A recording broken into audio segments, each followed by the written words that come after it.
This is Defenders TV Podcast episode 155. It's our spoiler-filled discussion of Avengers Infinity War.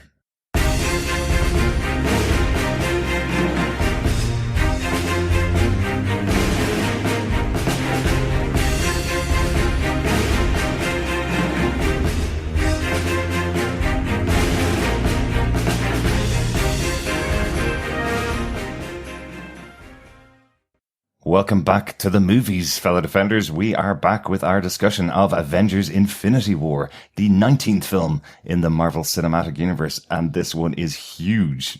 I am one of your hosts, Derek. Hi, I am one of your hoary hosts, John.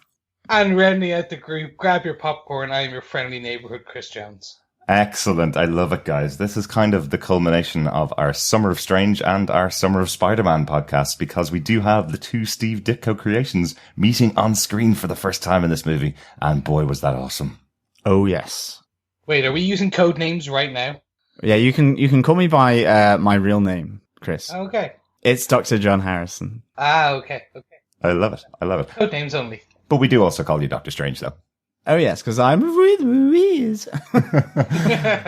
Well, this is our spoiler-filled discussion of Avengers Infinity War, so if you haven't seen it, fellow Defenders, obviously go out and see it. I think everybody in the world has seen this twice now at this stage. Judging by the numbers, I think everyone's seen it, quite a few times. Definitely. And if you want to subscribe to our podcast, just pop on over to DefendersTVPodcast.com, where we've talked about a bunch of Marvel movies so far. Lots and lots of coverage of the Marvel movies, the Netflix TV shows, the Doctor Strange Damnation comic book event, which we have just finished just before starting this recording. So if you want to know a bit more about Doctor Strange the comic books, you can listen to that as well. And a quick mention for those of you who are only joining us for the Avengers Infinity War discussion. We do have an offer on at the moment for all of our fellow Defenders, where you can go over to Stitcher and get a free month of Stitcher Premium. Just go to stitcher.com/premium and use our code word Defenders and you'll get a month free. And why would you want that? Because, well, the first Marvel scripted podcast, Wolverine the Long Night, has 9 episodes available of 10 over on Stitcher Premium, and it has been fantastic. Yeah, it's been really good. Yeah, and really good. And with that code, you'll get to listen to all of it. Yes, and that is open to anyone who goes to stitcher.com/premium and up until the middle of September of 2018 this year. And you can get your free month on Stitcher Premium, and definitely, even if it is just for the Marvel podcast Wolverine the Long Night, it is certainly worth it. And we would highly recommend that you check that Marvel podcast out. Mm-hmm. Yeah, I can't wait. I have a 12-hour flight from Dublin to San Francisco, and I will be binging my second listen through of all the episodes, so I'm looking forward to it. Excellent stuff. And one of our favourite Defenders, the unbreakable, the bulletproof, the sweet Christmas-loving Luke Cage, Season 2, begins on the 22nd of June this year, 2018, and we'll be back with our weekly podcast covering each episode then, so watch out. Yes. Who knows, we may get a Jessica Jones crossover. Who knows, we're probably going to get a Heroes for Hire. It's all up in the air. Mm-hmm. It's all going to be fantastic. Yeah, I really hope we get Heroes for Hire crossover. That will be fantastic. And of course, we have had our Jessica Jones Season 2 coverage on Marvel Netflix as well. So please head on over and check that out on our podcast feed. Kind of hoping that all of the Netflix shows don't end with a crossover with Infinity War, though, given the end of this movie. Oh, yeah. Which one of the Defenders would survive? It's which two? It's 50%. Yes, but that that's gets true. Ahead of ourselves. I have one other thing to announce for all our chimichanga-loving fellow Defenders. We will be doing our Deadpool 2 review after its release on May 18th. So look for that the week after. I think it comes out May 18th in most countries, which is a Friday. So the week after, most likely, we'll have our spoiler-filled review. And yes, there will be lots of chimichangas, lots of Mexican references, lots of fourth wall breaking. And do you know what? It may even be X-rated. We'll see what we can get round the producer. Yeah, absolutely. Never. Guys, I think it's time to get into our discussion of Avengers Infinity War. I've been dying to talk about this one. Yes, but let's not all die like Thanos has clicked his fingers, of course. Derek, what are some of the movie details? Yes, this movie was directed by Anthony and Joe Russo, the wonderful Russo brothers who brought us Captain America Civil War, Captain America Winter Soldier as well. They almost always work together on their Marvel project, except for one episode of Agent Carter Bridge and Tunnel, episode 2, which was directed by Joe Russo. Excellent stuff. Yeah, loved Agent Carter for sure. And to be honest, Civil War and The Winter Soldier are two of my favorite Marvel MCU movies for sure. And, dare I say it, this is up there as well. Mm-hmm. They certainly have a knack. Absolutely. And they are also bringing us, in the future, potentially, a TV version of the wonderful, wonderful 70s movie, The Warriors, which I cannot wait to see the two of them take on. The idea of gangs of New York going up against each other. They've really proven themselves as some of my favorite directors so far. So really excited to see that. Yeah, I just have this vision of Thanos going, Avengers, come out and play. Love it, Chris. Love it. This movie was written by Christopher Marcus and Stephen McFeely. Lucky that you like the Captain America movies, John, because they were also the writers for Captain America, First Avenger, Winter Soldier, and Civil War. They also wrote part of Thor the Dark World. Ooh, yeah, that's a climb down, potentially. Yeah. Thor the Dark World, not as good. I love the fact that they also created Agent Carter, the TV show, which, from that one shot, again, from her appearance in Captain America, the First Avenger, absolutely fantastic little spin-off show from the MCU, really, here. Excellent stuff. Well, John, do you want to tell us what they gave us with your synopsis for Avengers Infinity War? Sure. Iron Man, Steve Rogers, Thor, Doctor Strange, Black Panther, Gamora, Spider-Man, the Hulk, and the rest of the Avengers, plus the Guardians of the Galaxy and the residents of Wakanda must unite to confront their most powerful adversary yet, the Mad Titan Thanos. On a mission to collect all 6 Infinity Stones, represented by the time, space, reality, power, mind, and soul gems, Thanos, aided by the Black Order, plans to use the artifacts to inflict his twisted will on reality. The fate of billions has never been more uncertain, as everything the Avengers have fought for comes down to the battles and sacrifices against Thanos that will determine the existence of life throughout the universe. That's a very concise version of a synopsis for this huge movie, John, but I think you've nailed pretty much what was in it. I think so. I think it's, a tough one. Synopses are pretty tough to do, really, to try and get that in. But I just thought, let's just mention all those names, all those Infinity Gems, and the fact that potentially 50% of everyone could be wiped out from the face of the universe with the click of Thanos' fingers. Absolutely. Damn it, you got there before me with that click button. As some of you who would listen to us quite often will know, we usually break our kind of reviews into top 5 points. But actually, what way we're going to do it for this film is we're going to, rather than points, we're going to split it out by the Infinity Stones, the Infinity Gems. So, to kick off point number 1, or should I say gem number 1, yes. Gentlemen, should we talk about the Space Zone, the Tesseract, and how that came together in this film? Oh, yes. The Space Stone, a geographer's absolute dream, covering all space as we know it. Really, really enjoyed this. But we should also add in here as well that the Power Stone is actually in his gauntlet at this time where he acquires the Space Stone.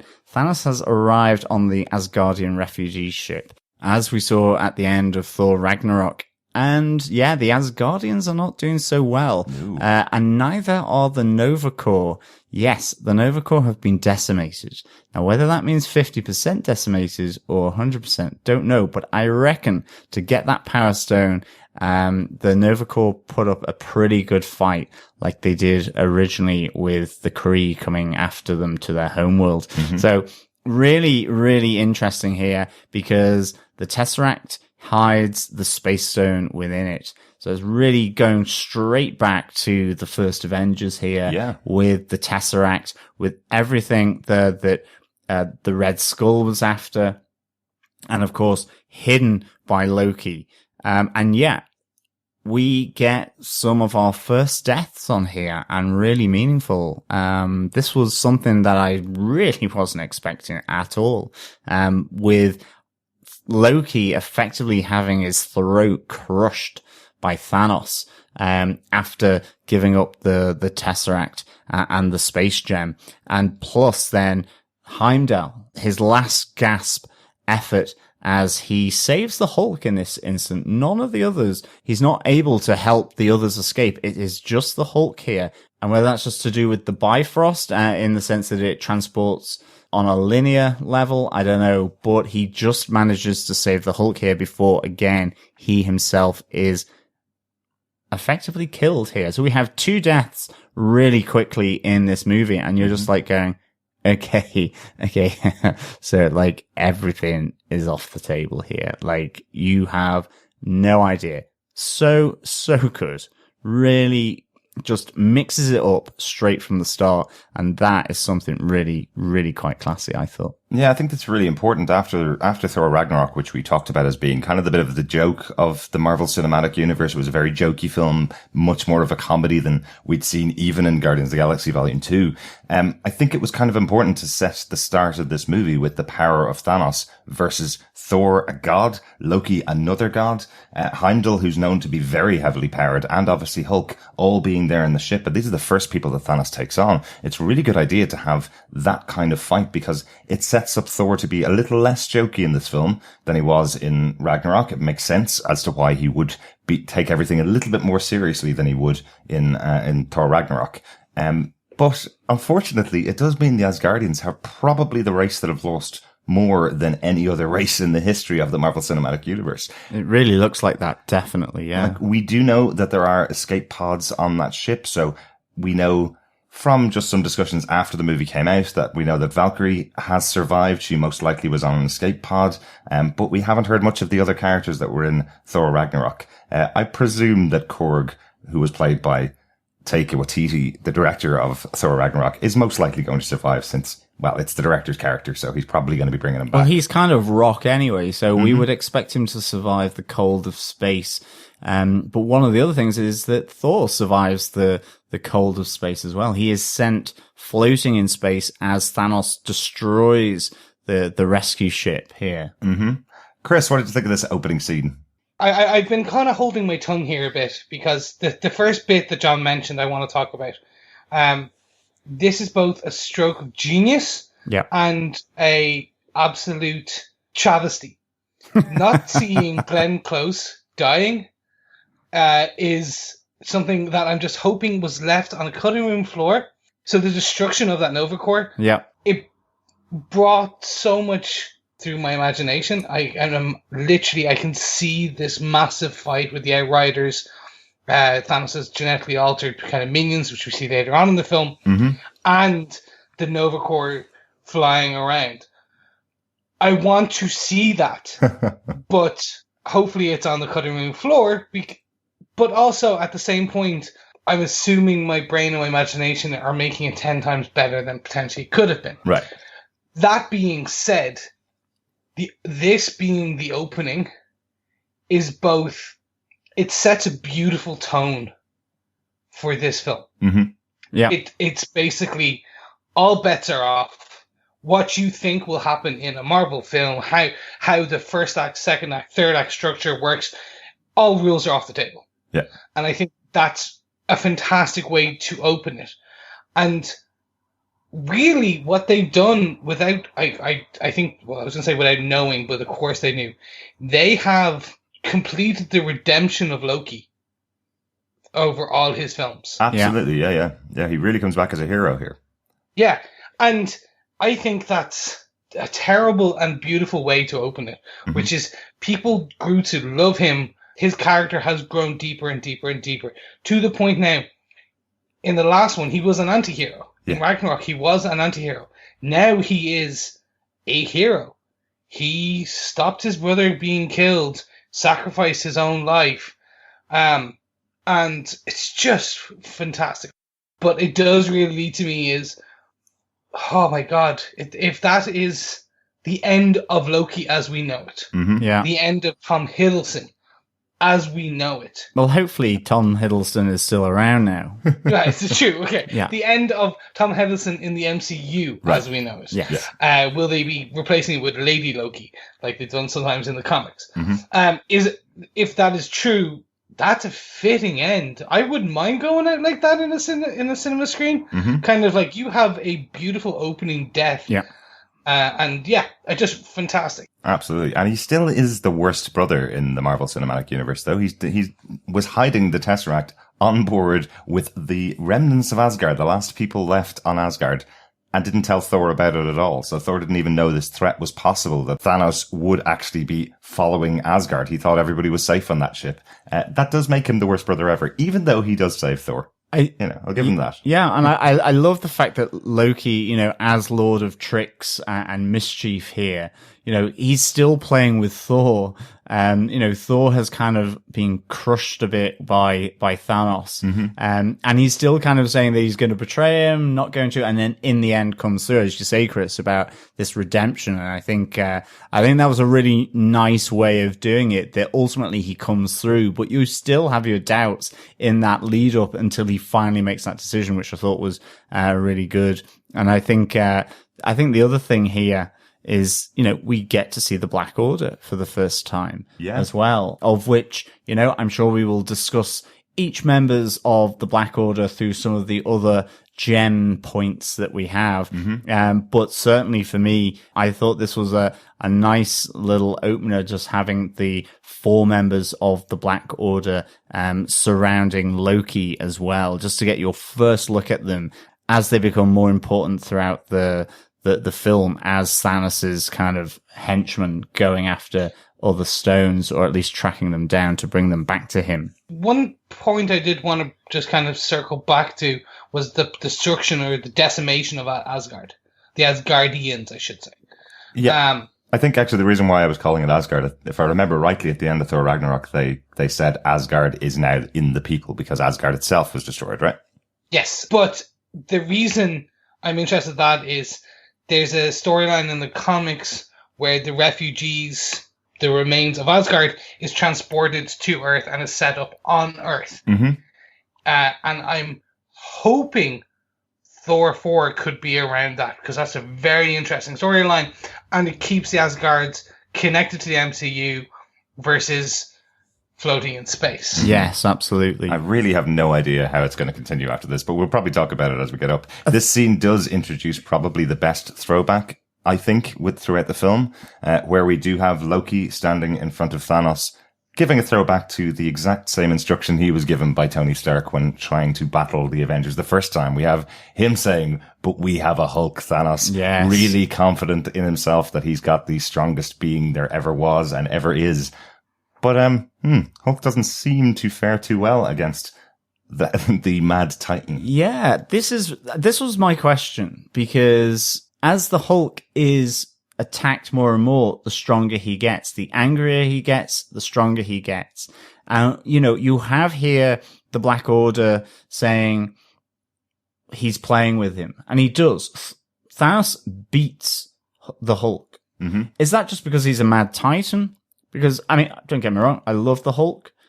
I'm not entirely fully in on, say, all of his lore as such, but for me, I thought this was really weird, and I think it played out slightly weirdly throughout the rest of the movie, because he is beaten hands down by Thanos here. Yeah. He is actually knocked out before he is saved by the Bifrost from Heimdall.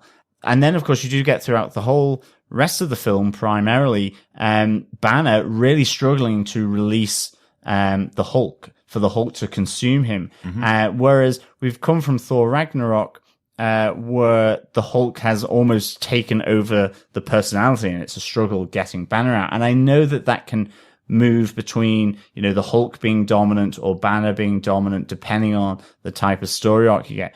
But that was something that kind of slightly threw me in the movie, was seeing the Hulk sort of slightly timid, actually. I thought this was a real great moment for the Hulk to come full force against Thanos. Yeah. But that was a choice that was made, and it was kind of interesting. I'd love to know your thoughts as well. Well, I suppose I don't think it's been established in the MCU, the cinematic universe, that Hulk gets stronger the more he's hit or the more he's attacked.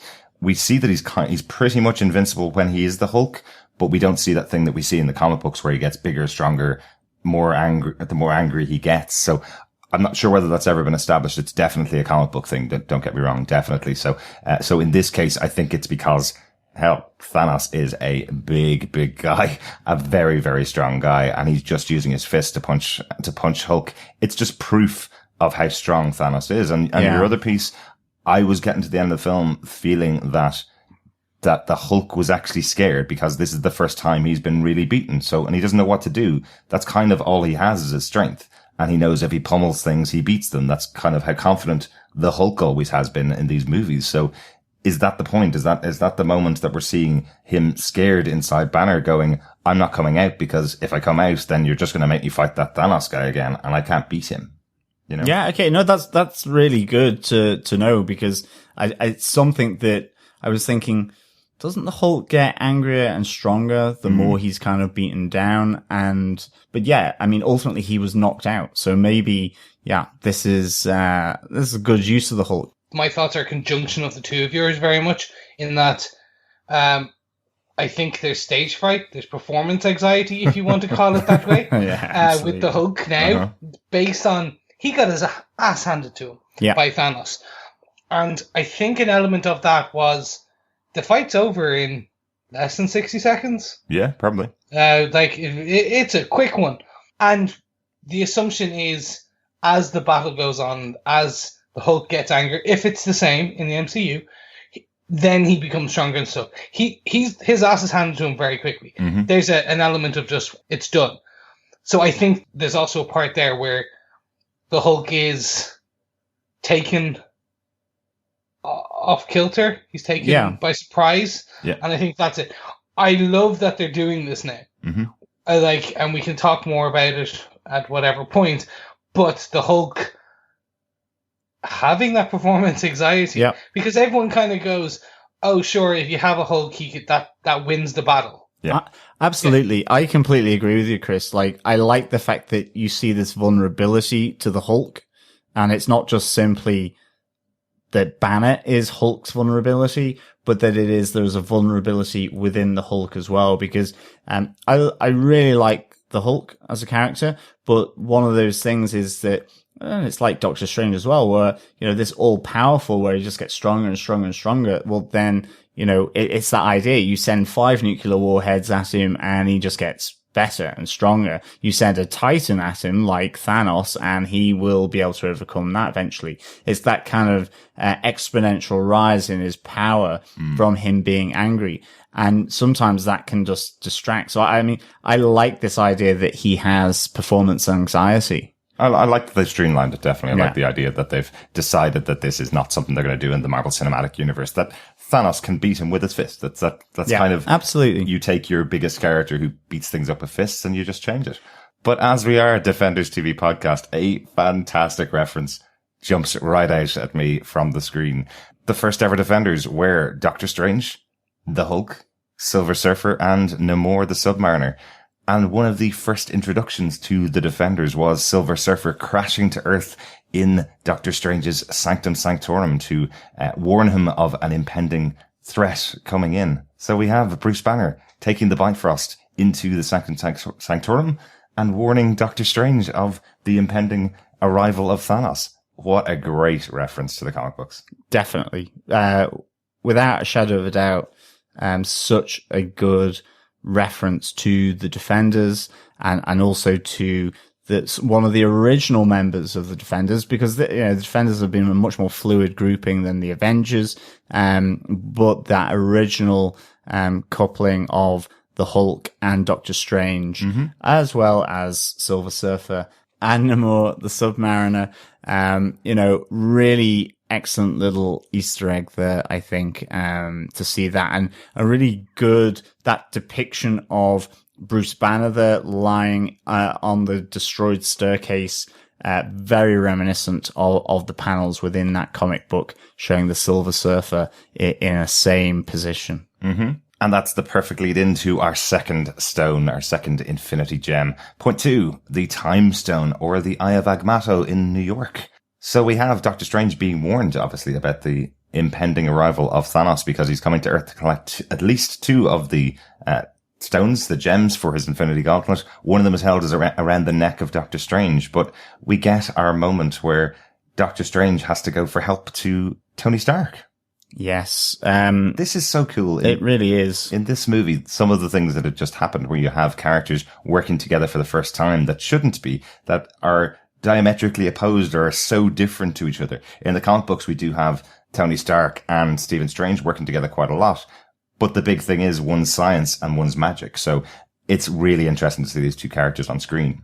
Yeah, I really enjoyed these 2 coming together. I kind of loved the suspicion. I loved the quips between the 2 of them.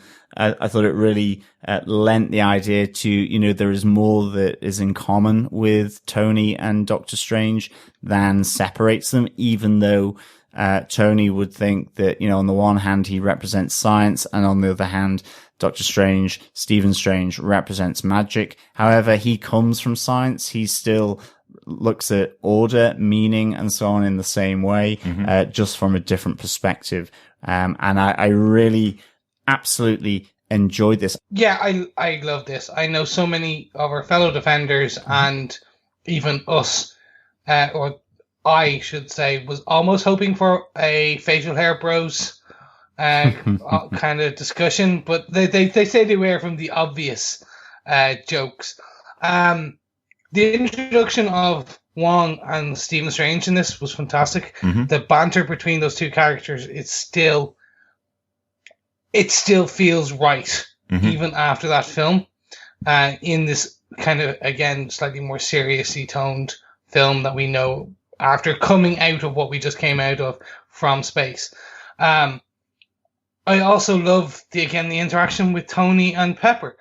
So the one thing I want to say about this film, and it was a concern of many people's, including myself, which is when you heard the cast list, when you heard how many characters are going to be in this, there was always this trepidation, not fear, trepidation. On my side, trepidation.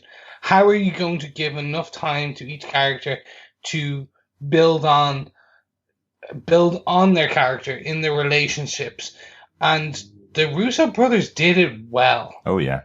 Like, just from that 3-minute scene, less, between Pepper Potts and Tony, we get an update on their living situation. We get an update on how they are preparing, what they're doing, and it felt real. It didn't feel forced, as a kind of like, oh, and here's an update of what they've been up to in the last 5 minutes. It was a nice, lovely interaction where you could see the 2 of them running, and yeah, that was great. And then you suddenly get that you get Doctor Strange just kind of warping in with his ring, and they blended this, oh my god, we need to go now, with just a small quip of, and congratulations on your nuptials. Exactly, yes. We find out here that the end of Spider-Man Homecoming was that Pepper couldn't think of anything better to say at the press conference than, we got engaged. So it does tie back into Spider-Man Homecoming. Yeah.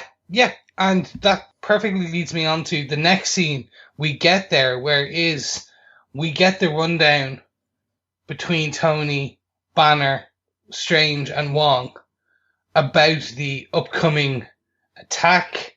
We always saw Tony sitting down, which that scene, they made it look like he was a different scene. That's one thing I loved. The trailers perfectly misled us on a lot of these scenes. A lot of them were trailer trickery.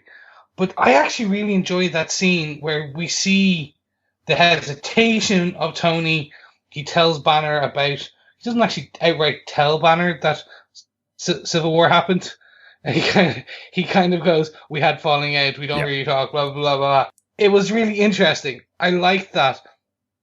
The most important piece we get was the level of protection that Strange feels against or for the Eye of Agamotto.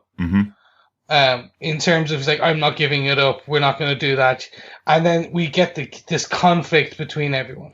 Absolutely, Chris. And it's a very specific line that I think will probably come into play later. I think he says, if the choice is down to you, Tony Stark, or the Eye of Agamotto, I'm choosing the Eye of Agamotto every single time, which will definitely come into play towards the end of the film. It's quite an important line, I think, because the choice is there and he gives up the eye. So, yeah.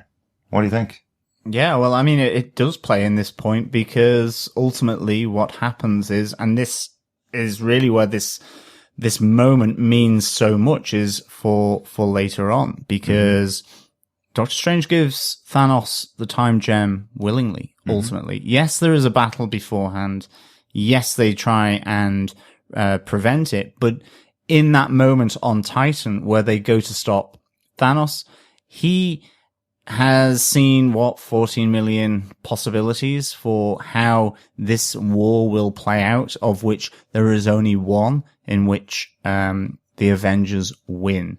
And of course, you have this complete contrast between very early on in the movie where, as you say, Wong and Doctor Strange say they will do whatever it takes to protect this gem, this Infinity Gem, to the point of effectively sacrificing all the Avengers, and in particular, they call out then Tony Stark. So this is, this is a massive change in what happens from very early on in the movie and what the intention of Wong and Strange would be to ultimately what happens then on the destroyed world of Titan, where, yes, they are absolutely trying to get that, Infinity Gauntlet off Thanos to try and remove that power that he will potentially possess.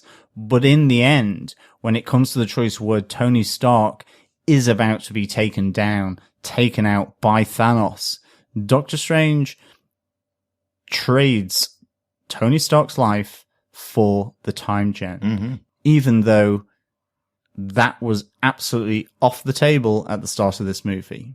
And I mean, for me, where he says we're in the end game now, has to be one of the most important lines of the movie, because is this where they're setting a path where it moves down that one chance that they have to prevent Thanos from winning, despite what happens, obviously, as we'll come to discuss towards the end of the movie.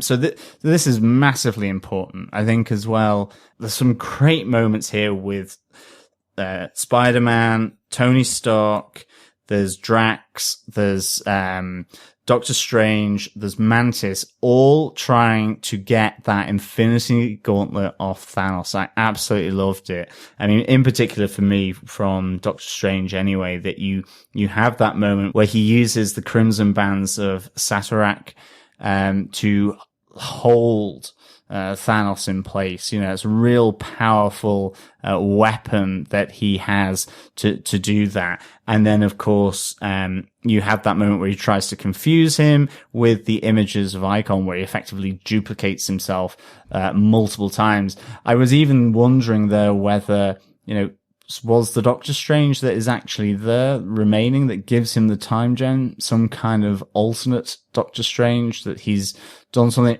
I doubt it, but that was something that flew into my mind, along with a whole range of other different things that could be happening with this, because such a great fight between all these characters and Thanos to try and get that Infinity Gauntlet off his mitts. Yeah, it was really cool to see those. Those are two powers that Doctor Strange has in the comic books, aren't they, John? Yes, they are. Yeah. Yeah, it's kind of cool to see him as heavily powered as he is in this film. Like we saw him obviously in Doctor Strange, we saw him in Thor Ragnarok, but he didn't seem as powerful. He's learned a lot since the end of Doctor Strange to where he is now in Infinity War. He is definitely one of the most powerful characters in the Marvel Cinematic Universe. I'd say Scarlet Witch is probably a little bit more powerful. Even by the end of this film, you see how powerful she is and how strong she is in the things that she can do. So, it's kind of cool seeing that they've powered up Doctor Strange. I thought they were going to take him off the table really early or do something to him that he wasn't going to be able to use his magic. But in here we see for example, as you say, John, he's seen 14 million different possibilities of the future of these battles and seen one way to survive. That's a hugely powerful ability, even if it's only 1 in 14 million. Well, if he follows that path, the other 14 million don't matter, right? Yeah, absolutely. I mean, I think one of the interesting things I thought, I don't know whether it was just purely stylistic or not, but when the butterflies go towards Thanos on Titan, where Thanos is sending a load of stuff at Doctor Strange, and kind of changes him to butterflies. I was like going, what does this mean? Is it something symbolic? Is it just a choice made in what he turns them into? I thought it was really intriguing to see all these butterflies. It's like the bubbles from the guns as well with the reality gem, all that being changed. So it was really, really cool. One of my favorites, and I'm kind of going to take us back a bit, which is the first fight in Harlem that we get in New York. I have to say, it was brilliant. Again, seeing Peter jump out of the school bus was really, really good. But then this mini fight, and I'm calling it mini in comparison to the rest of the film, between Cull Obsidian and Ebony Maw, Doctor Strange, Wong. We see the bleeding edge armor on Tony Stark for the first time. Yeah. Oh, what's that? So the bleeding edge armor is one of the coolest armors that in the comic books, in my opinion, that Tony Stark has. And that's one that it's all nanotechnology and nanobots that form his Iron Man suit. Cool. It allows him to mold it into anything he thinks of and wants. We see that in this battle. The call out is that what we all assumed was in kind of the trailers and things, in the arc reactor in his chest, isn't actually an arc reactor. It houses these nanobots for him that become his armor. Very cool. Yeah, he says that they're a choice, doesn't he? Or he says that the arc reactor, when he's there with Pepper Potts in the park before Doctor Strange comes to bring him to Banner for Banner to explain, she mentions that and says, why are you wearing that? And he does say that it is a choice. Yeah. Well, if you've got a big hole in the middle of your chest, you've got to put something in there. It's either going to be your keys or your watch or something like that, or your wallet, or sure, why not have some nanobots in there instead? No, that was very cool. The kind of fluid, nano armor, definitely. It felt really like the armor from Black Panther, didn't it? Yes. Yeah. And you would probably assume at some point when these guys meet, there's going to be a science off. Oh, absolutely. I can't wait. Yeah, there was a moment with Shuri, which we'll probably talk about later on in the movie, where she does mention, why did you guys do it this way? Oh, if I was there, I would have done it so much better than you, which is absolutely true. She could make Mark 142 of the Iron Man armor much better than every single armor that Tony's ever come up with. So a nice little moment there that he is also coming up with nanotech. Yeah, I mean, one of the other things as well on this battle scene is, I really liked Ebony Maw. I'm really, I'm really disappointed that he's died, actually, that he's kind of been, or we think he's dead. That, he's been sucked out there, like in Aliens and as Spider-Man was referencing, into deep space. You see him freezing up. But I really enjoyed Ebony Maw, confronting Tony and Doctor Strange, and Wong. He was just so cool. He seemed to so easily, defend against their attacks. I love that moment where he just slices the car in half as it's hurtling towards him. So good. And then obviously he is the one that, torturing Doctor Strange in order to get the time stone before he's rescued by Tony and Spider-Man. And of course, Spider-Man gets his own new suit as well, one that can operate in the vacuum of space, or at least very low oxygen levels, but a really great new introduction to the Spider-Man suit as well. Yes, this was fantastic. We saw this armor at the end of Homecoming. This is the Iron Spider. Spider-Man armor created by Tony Stark. It's a riff on the Civil War armor called the Iron Spider armor as well from the comic books. And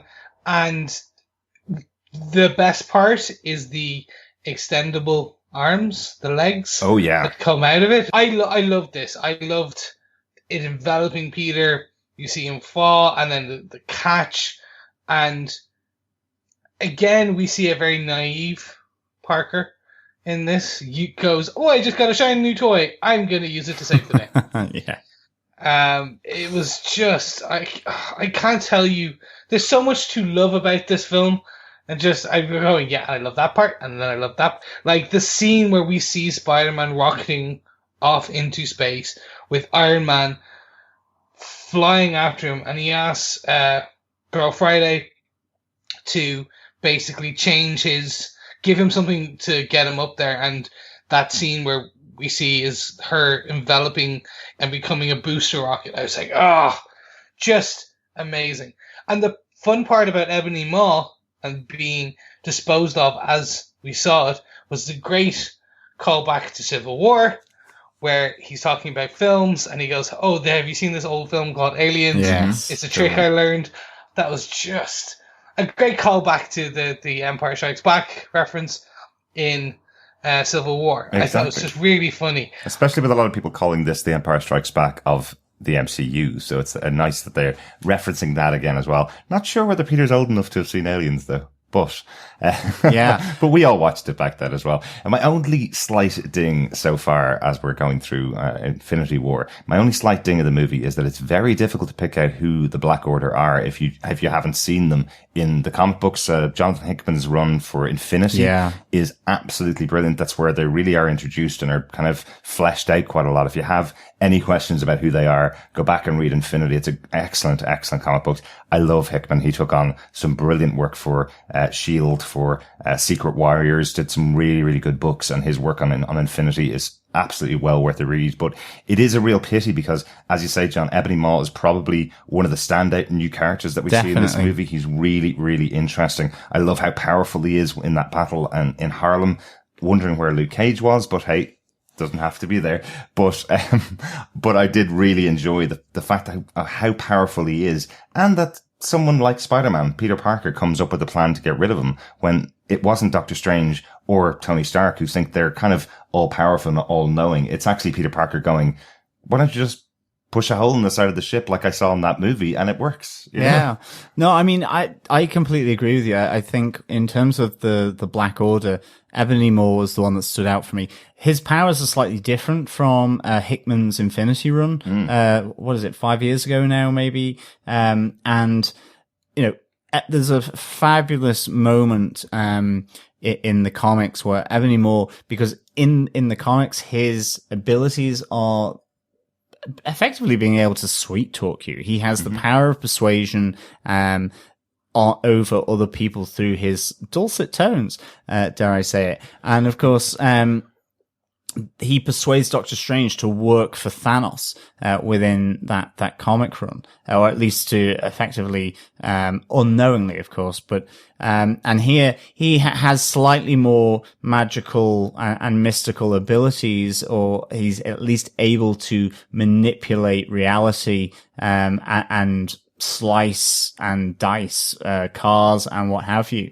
But that moment from the Infinity Comics by Hickman is certainly replicated here with Ebony Maw torturing Doctor Strange. It's just in the comics, it's more persuasion rather than outright torture. Yeah, and one tiny touch that I absolutely loved was as Ebony Maw is standing in the middle of the street and Cull Obsidian is sent flying back towards him, he just throws him out of the way into a car. He doesn't even try and save him, even though the power could be just to stop him and put him on the ground. He just throws him out of the way casually. He doesn't really care about the other members of the team of the Black Order. He just has that power, and he seems to be kind of the acolyte of Thanos more than everybody else. He seems to be his right-hand man. So a bit sad that they got rid of him that early in the movie, or in this 2-movie franchise part of the MCU.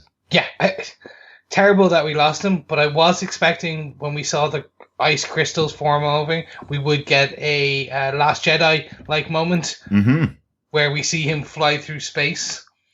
I think that would have pissed off a lot of people because we know that scene in The Last Jedi did. Well, but, maybe it did, but I'm not sure whether Disney would be able to use that for multiple films within the same year. Probably not a great idea, but it doesn't mean that Ebony Maw is dead. Obviously, nothing means that anybody's dead in these movies as we go. And as we saw, Thor was able to do that, as you mentioned, John. But speaking of team-ups, there's another great team-up with these characters when Tony Stark and Spider-Man and Doctor Strange arrive on Titan, when they meet up with half of the Guardians of the Galaxy and believe that they are working for Thanos because they've arrived on his planet. And the Guardians believe that Strange and Parker and Tony Stark are working for Thanos. So there's wonderful, as always, in the Marvel Cinematic Universe, your first meeting with other characters means you beat the hell out of them if you can, and then ask questions afterwards. A nice little throwback. Yeah, I really enjoyed this. I have to say, even though I saw the scene in the trailers that when they're deciding upon the plan, and we have Star-Lord, Drax, we have the whole team there, including Doctor Strange, that interaction with Star-Lord, it's still as funny, if not funnier. Yes. Yeah. Just the arrogance. It's not even arrogance, it's showmanship. Well, it's slightly arrogance as well, I suppose. Well, that's a really good plan, but it sucks. My plan's going to be better. Yeah. I love these interactions. We've been reading these interactions for years in the comic books. Yeah. And we've had different writers' takes on their friendships, different writers' takes on the witty banter that they have, the quips. This was like every single one of them combined. Like, they took the best parts of a lot of different runs, a lot of different relationships. I agree with you, Chris. It's really important to you. You've got the captain of the Guardians of the Galaxy, the leader of the Guardians of the Galaxy, speaking to the leader of the Avengers, or one of the two leaders of the Avengers, if you believe Captain America is the leader, which he is. So you have to have that moment between the two of them where one is not going to follow the other's lead, no matter which way around it is. Tony's not going to follow Peter Quill's lead, and Peter Quill's not going to follow Tony Stark's lead. So you have to have that moment between the two of them going, well, actually, whatever you think about your plan, my one would be better because I've led a team in the past, you know? It does work out really well and works really well in the scene to make sure that you do keep a distinct identity for the Guardians when they're joining up with the Avengers who they've never met before, in the same way as having Doctor Strange not following the lead of Tony Stark. This is the first time he's been introduced to Tony Stark. He's not a member of the Avengers. He doesn't work for him. He doesn't have to follow his lead. So you do have to have these sparring moments, and it works really well, I think, to keep the identity of the characters throughout the film. A really good job by them. Yeah, no, and before we move on to our kind of the next stones, which I want to kind of do now, I just want to tell everyone how appreciative I was of that action scene that John described earlier, where they're trying to get the gauntlet and the fruition of that plan. Seeing the 1, 2, 3, 4, 5 punch scene where they each do a different thing, and it's like my turn now, your turn, and you see Spider-Man, and just it was just beautiful. It was a comic book come to life. Yeah, it was so good seeing that half of the Guardians helping out Tony, Stephen Strange, and Spider-Man. And of course, the other half have gone off to Nidavellir, where we will obviously come back to that. That's Thor, Rocket, and Groot that have gone off there in order to create a special Easter egg. Yes, Rocket Rabbit. Love it. Let's get on to point number 3. The reality and soul stones in this particular point. The reality, which was the ether. Really cool to see how this plays out. We have Gamora and the Guardians going off to nowhere, which was where Collector had his place where the Asgardians left the ether back in Thor: The Dark World. So really interesting that Thanos already has the reality stone and leaves behind a vision of what Gamora wants to see effectively. He leaves behind this vision that she's arrived at the right time, that the Collector's still alive, that the place isn't decimated. She has the opportunity to stab Thanos and does. And then he reveals that he's already using the reality stone, and the Collector is gone, right? We have that moment as he waves goodbye to Gamora from inside his tube, in his Collector's place. So, quite an interesting one. It's a nice way to reveal that the reality stone has been taken.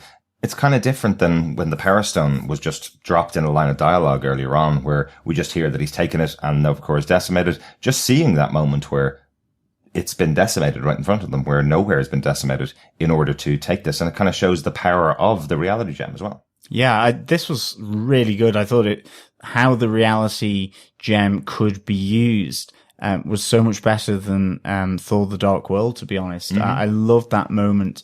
You get Thanos using the reality gem against Drax and Mantis as well, which really comes from the original Infinity comics from the 80s as well, where you get Drax cubed up and you get Mantis, almost like string. Really, really cool. Yeah, that's such a cool scene. Yeah. And of course, here is the moment that, that relationship between Star-Lord and Gamora really comes out and of course shapes that battle on Titan, between Doctor Strange, and Tony, and Thanos. Because then Star-Lord effectively loses them that particular battle where they were inches away from getting the glove off his hand, the gauntlet, and his knowledge there and then as to what's happened to Gamora, which we're going to obviously talk about, really affects Star-Lord and the future to come. And that was just really good, I thought, because we know that these two are a couple from Guardians of the Galaxy Volume 2. We know their kind of, their feelings, but here, these feelings have absolutely universal consequences. It's really, really cool to see, that happen. And of course, the Soul Stone is something that we haven't seen before, but it is something that Gamora does know about. And this is a really nice moment, between Gamora, Thanos, as well as Nebula as well, I think here, that Thanos kind of knows Gamora knows. He knows that she's been lying. He knows that he has to trap her, and persuade her to tell him where the Soul Stone is. And that moment of seeing Nebula being tortured by Thanos, being sort of disassembled in a way that, love that move of the camera where she looks like she's whole and they just move to the side and all her face plates are kind of staggered out and she's being completely disassembled, suspended in one of the chambers of Thanos' ship. Yeah, it was like the Damien Hirst sculptures, isn't it? That kind of modern art where the cow is cut in multiple pieces. And when you look at it from the front, it looks like a cow. And when you look at it from the side, it's separated out into multiple pieces. It's beautiful. We didn't get to see this in 3D. And I think that scene would have actually worked really well in 3D. And it also harks back to, again, the 1980s Infinity comic book as well, where Thanos takes a great deal of pleasure from torturing Nebula. It's really, it's done differently, but again, I think it's a really interesting connection back to the comics here. And of course, ultimately leads Gamora to giving up her knowledge that she has tried to suppress. We have that moment with Star-Lord where she says, if he captures me, you have to kill me. I know something that he doesn't. And of course, ultimately Star-Lord doesn't kill her there on Nowhere when he has the chance. And again, it's just really nicely played out between these two characters. Yeah. And I think that's one of the things, for me, so many characters here, but they all have such great moments. It's like when Spider-Man is told that he is now an Avenger. Oh, that's a great moment. Yeah. Really, really cool. And Tom Holland just, I think, encapsulates what that would mean to someone who was in his position as Peter Parker. He's perfect. Really, really good. Yeah, he's absolutely perfect in that scene. And just to mention, if you listen to our Guardians of the Galaxy Volume 2 review, you know that my thoughts on the Gamora and Peter Quill relationship back then, I thought it was really poorly handled. I thought the idea of having the two major characters, your male star and your female star, have to get together, I thought it was a really poor choice to push them together in that. I love the fact that they are together in this film because it actually gives Gamora a lot more to do in this film. I actually think her arc in this movie is fantastic. It's great to see her going out and going after Thanos on her own. I love the idea that she wants to take him on. She's the daughter of Thanos that wants to punish him for everything that he's done.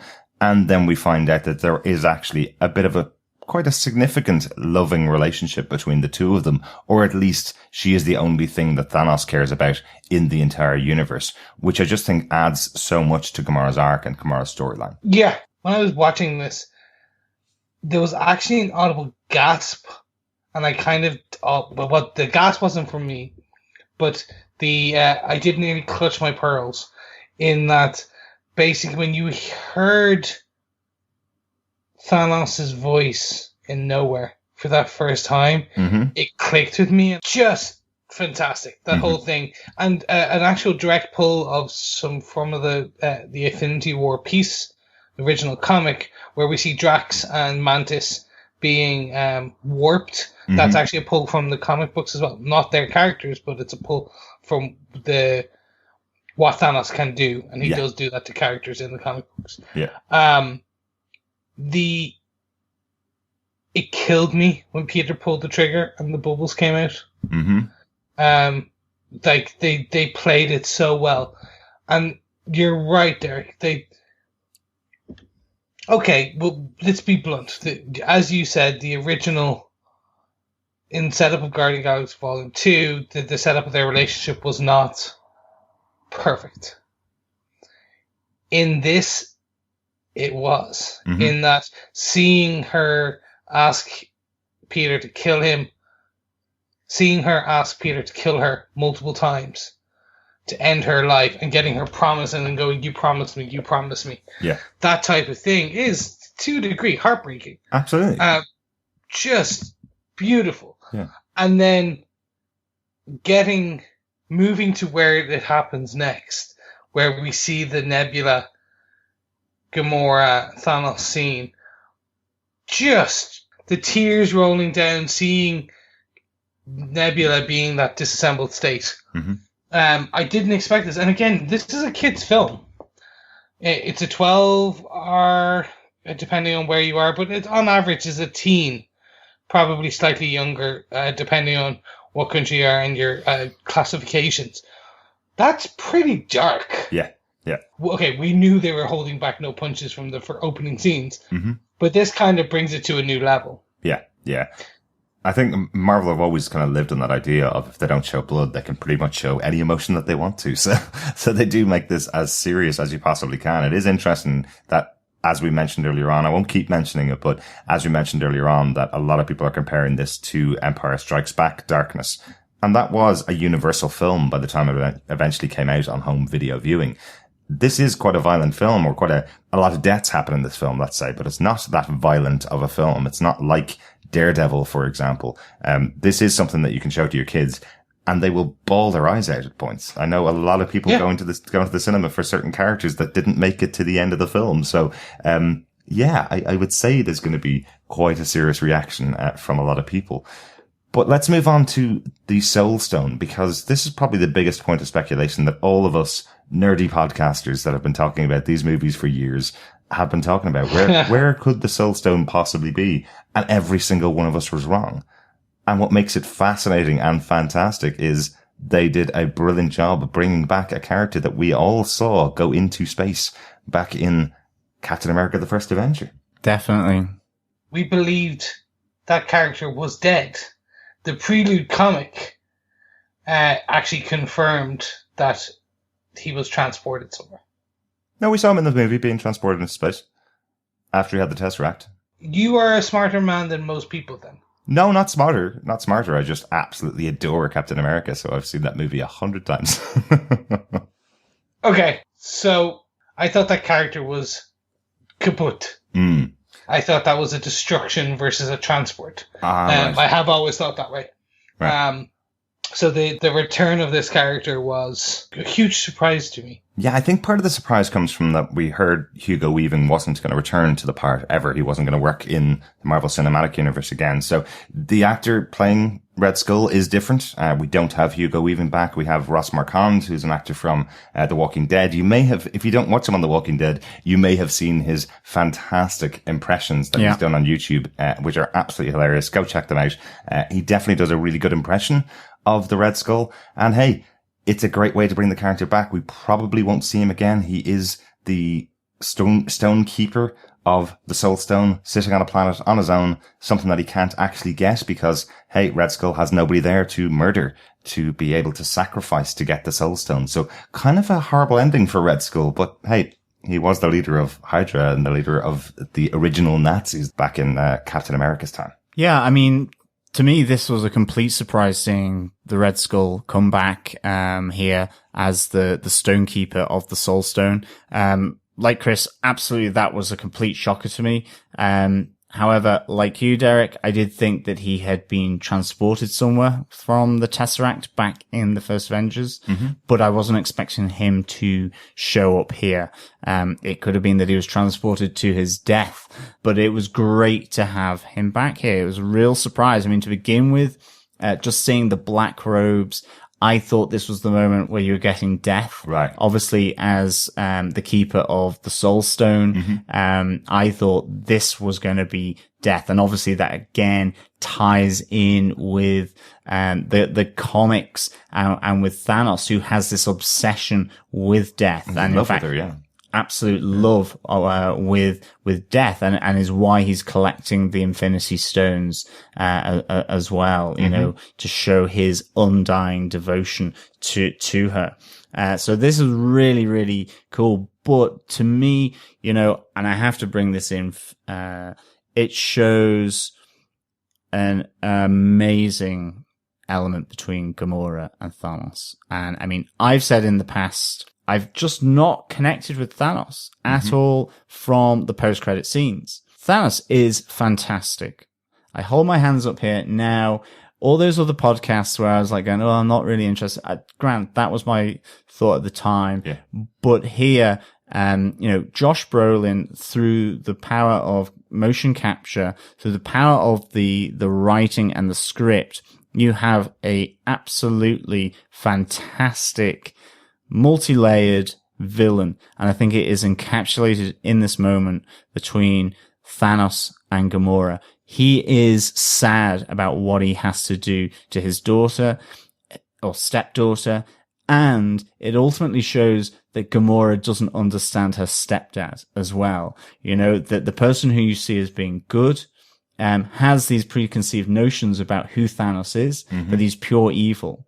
And ultimately, it's to her shock that he is devastated that in order to get the Soul Stone, he now has to destroy and kill the person he's always cared for, loved, tried to bring up like him, and she is now the block to the Soul Stone if he doesn't throw her off that cliff. Yeah. And in a sense, the turmoil and the conflict that is happening in Thanos and how that's captured, I just thought it was amazing. I really, really thought it was great. Some of the best stuff from an emotional perspective that I think Marvel have done, to be honest. Right. And it really just shows the complexity of Thanos as a character. So to me, this was fantastic. And I really enjoyed it. And I thought, you know, given that we've not seen the Soul Gem before, that this was like a really just top quality way of introducing this and what Thanos has to do to get it, which is to kill one of the persons, sacrifice her, Gamora, who he cares actually really deeply for, which you see from the backstory as well to some extent. You know, training her with the knives. Okay, it's slightly twisted love and so on, but nonetheless, that's what he knows. Yeah, really great seeing that backstory because it adds so much emotional weight to then what he has to do. You know, in killing half her planet, he forms this bond with a stepdaughter that he has taken. Yeah. And you can understand Gamora's reasoning for absolutely loathing her stepdad in terms of what he did to her in that moment, what he's tried to make her become. But that doesn't mean that he doesn't love her any less. Yeah. And so that conflict that plays out there at this altar of the Soul Stone is really just so cool, I think. And I think Gamora and Thanos, it's just played so well by the two actors. Absolutely, yeah. And Thanos, I love how he's treated in this film. Exactly as you say, John, there's so many good moments from him in the film, but I love how Marvel are tackling something that is a real belief of a lot of people. This idea of population control to save the world. This idea that we are going to become overpopulated in however many centuries. So if we don't do something about it now, we will just be overpopulated. So that's effectively Thanos' idea. He's saying that the world needs to be culled by half so that they can thrive. That's his concept. That's his motivation. He's not there to kill half of the universe. He's there to cull half of the universe so the rest thrive and survive. So he is almost relatable. Once again, Marvel have done it. That's 2-3 movies in a row now that we've had a villain that has a concept that we've seen on Earth here, talking about making sure that we don't get an explosion in population, an explosion in the world. We have this character that's willing to take, as he says, the difficult steps that need to be taken to preserve the universe. And that's his concept. That's his idea. He's not just the crazy Titan from the comic that wants to kill everybody. So, really nice choices here. And yeah, these scenes with Gamora and Thanos are probably the best we've seen, on screen. I actually slightly got choked up, and I know that sounds quite silly. Yeah, I wasn't Kevin Smith high or anything. I was just so emotionally connected to what was happening to absolutely. Thanos, and that beautiful scene. I couldn't stop staring at it, where we had the tears rolling down, and it was in the crevices of his wrinkled face. I'd say it took the animators forever, but they went as far to actually show the trail line of the tear across his different ridges. Yeah. That was so beautifully done. Then seeing Gamora fly backwards, again, heartbreaking. Yeah. Although I have theories about she may not be dead, but we can discuss that later. Oh, absolutely. Yeah. This character is not a villain. Well, he's a villain, but he's not a villain.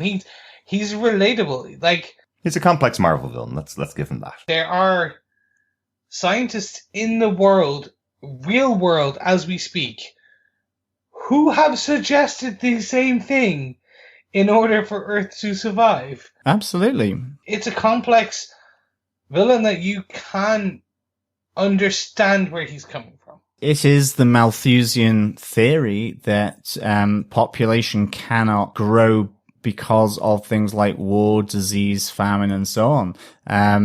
Now, there is the counter-argument to that, but nonetheless, yeah, it's absolutely something that people advocate as to what should happen in order to either save the planet, save humanity, save wildlife or whatever, that, yeah, human population needs to reduce in some way. And if not, it will self-reduce itself through war, famine, pestilence, and so on. But yeah, so, I think that's it. Ultimately, at the heart of Thanos is something that is not distant. It's not unknown. It is something that is actually out there within the discourse as to how you prevent maybe society, humanity from collapsing or from environmental collapse or whatever. So it's really interesting that you get all this, and it grounds him ultimately. And even with regards to, Steve Rogers and Tony Stark in Civil War, what side of the argument did you come down on there? Captain America's right, yeah. Well, no, maybe he was, maybe he wasn't, but he was saying we can do whatever we want, no matter what the collateral damage is. So, ultimately, every time he went off there, he was definitely killing loads of innocent people. We're not going back to our Captain America Civil War discussion. Go listen to that podcast. It's a good, fun discussion. What Captain America wants is not to be controlled by people who could be corrupt. If you don't know who's at the leash, don't be on a leash, basically. Sorry, Derek. I thought we just said we're not going to go into that point. Yeah, exactly.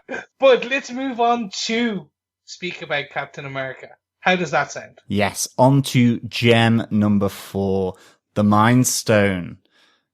Vision and his forehead. Vision is the one that is kind of moving around here to escape the clutches of the Black Order from getting hold of his Mind Stone that is effectively fueling his being, who he is, and the fact that he is sentient. And again, I think here, Wanda and Vision together, I thought was really, really nice. You only got a hint of their feelings towards one another at the end of Civil War, but here we really see them coming together. I really enjoyed Scarlet Witch and Vision, and her in particular. And what she was going through. You know, she's lost her brother, let's not forget, as well, from Age of Ultron. And here she's reconnected again with someone, and she is constantly being asked by him that their moment in this world has come to an end, that he needs to be destroyed so that Thanos doesn't get the Mind Stone that is on his forehead.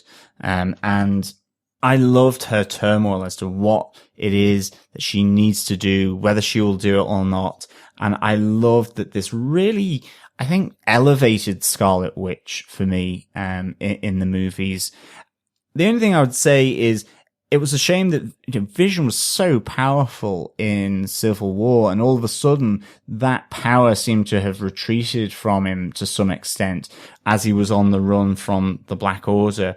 But I really want to see more of Scarlet Witch here because, ultimately she has to kill the person that she loves after seeing the person that she loved in her brother, Quicksilver, being killed in Age of Ultron. And I thought that was a really good arc for Scarlet Witch because she is so powerful. As we've said before, probably more powerful than Doctor Strange. And this is something that, who knows, could really set off a chain of events that you just don't know where it would take her into her own mind and her own power and darkness that could come from this.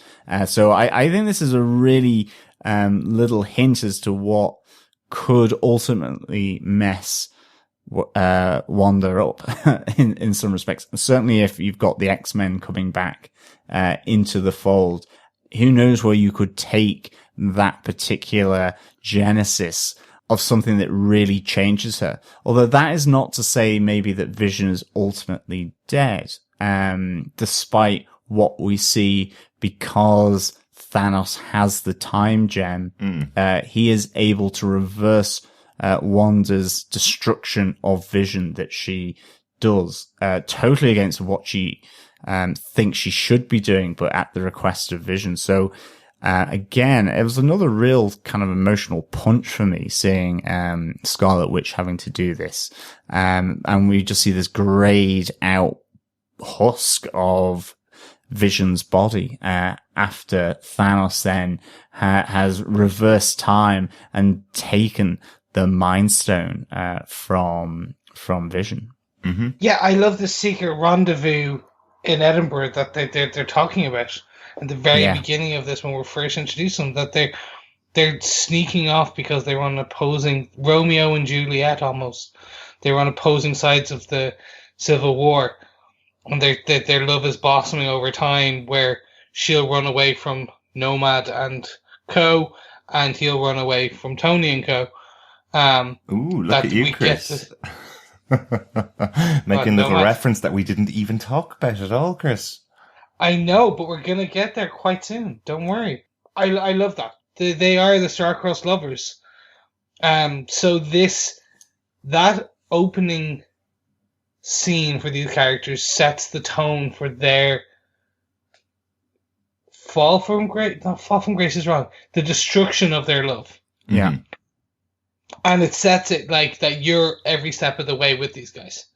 You're literally like, oh no, but she loves him and she has to kill him. Oh my god, You actually are with them step by step. You can see it. Wanda's accent, I'll bring up. Her accent has changed slightly. Yeah. Across the films, but it's of course her accent's going to change. I was born in the UK and I live in Ireland. I don't have an English accent now because over time your accent, you appropriate accents. The characters are great. What happens to Vision throughout this, and I know we could talk more about the final battle and the results of that later. But while in Edinburgh, Derek, you're going to love this one. I did say there was a nomad. Can you clearly explain who shows up and why I'm using the word nomad? Well, he's not really called that, because in the movie he is called Captain America many, many times throughout this film. But yeah, Nomad was the persona that Cap America took on when he hung up the shield for a time in the comic books. These are the Secret Avengers. We've got Cap, we've got Falcon, we've got Black Widow, who are no longer working for shield, no longer working for the Avengers, because they've been on the run since they didn't sign the Sokovia Accords back in Avengers Age of Ultron. So these are the only three members really that are left to help out Vision and Wanda, who seem to have also joined them. It feels like they have been contacted by either side of the signers and non-signers of the Sokovia Accords. So yeah, we'll be calling him Nomad, I suppose, for these scenes, as he's not really Captain America. He doesn't really hold that rank anymore, right? Yeah, I would. He's not a captain. Nomad America. How's that? There we go. He is NA. He is missing in action. He is not available. I like it. But we do have the big battle here with the other two members of the Black Order. We have Proxima Midnight and Corvus Glaive are the other two. They're a married couple in the comic books. They're very strongly connected in the comic books, which is the reason why they get kind of annoyed at the attacks on each other, I suppose. You see them much more defensive of each other than you see with Ebony Maw and Cull Obsidian. You don't see much real care between the two of those, but these two characters are much closer in the comic books and much closer in the film. But pretty strong, but not really used very much. They're kind of used as a bit of cannon fodder before Thanos arrives, I think. Yeah. Good thing about Corvus Glaive is that the blade that he carries, the staff, can penetrate anything. And ultimately, when he has that in his hands, he is almost invincible. He's heavily protected when he holds and wields his blade. And of course, it is that blade that he tries to use here in Edinburgh to take the Mind Stone from Vision, from his head. So yes, again, absolutely thwarted with the arrival of Nomad, Falcon, and the Black Widow. One of the things I really enjoyed here as well is because there are so many heavyweights in this movie, from Thanos, Tony Stark, Spider-Man, Captain America, Doctor Strange. I absolutely adored Black Widow's fight scenes, because here is someone who has no staff, has no cape, has not been injected, none of that. And I loved how she held her own against Proxima Midnight and Corvus Glaive in this fight in Edinburgh. I was like really willing her on. It was so, so good. Yeah, really, really cool. Yeah, I loved the step out of the shadow, and then seeing the characters again. This is up there with me for one of the best fights. Not in this film, but across the MCU. Just because of, John, what you said, which is these are hugely overpowered supervillains in comparison to what they would usually fight.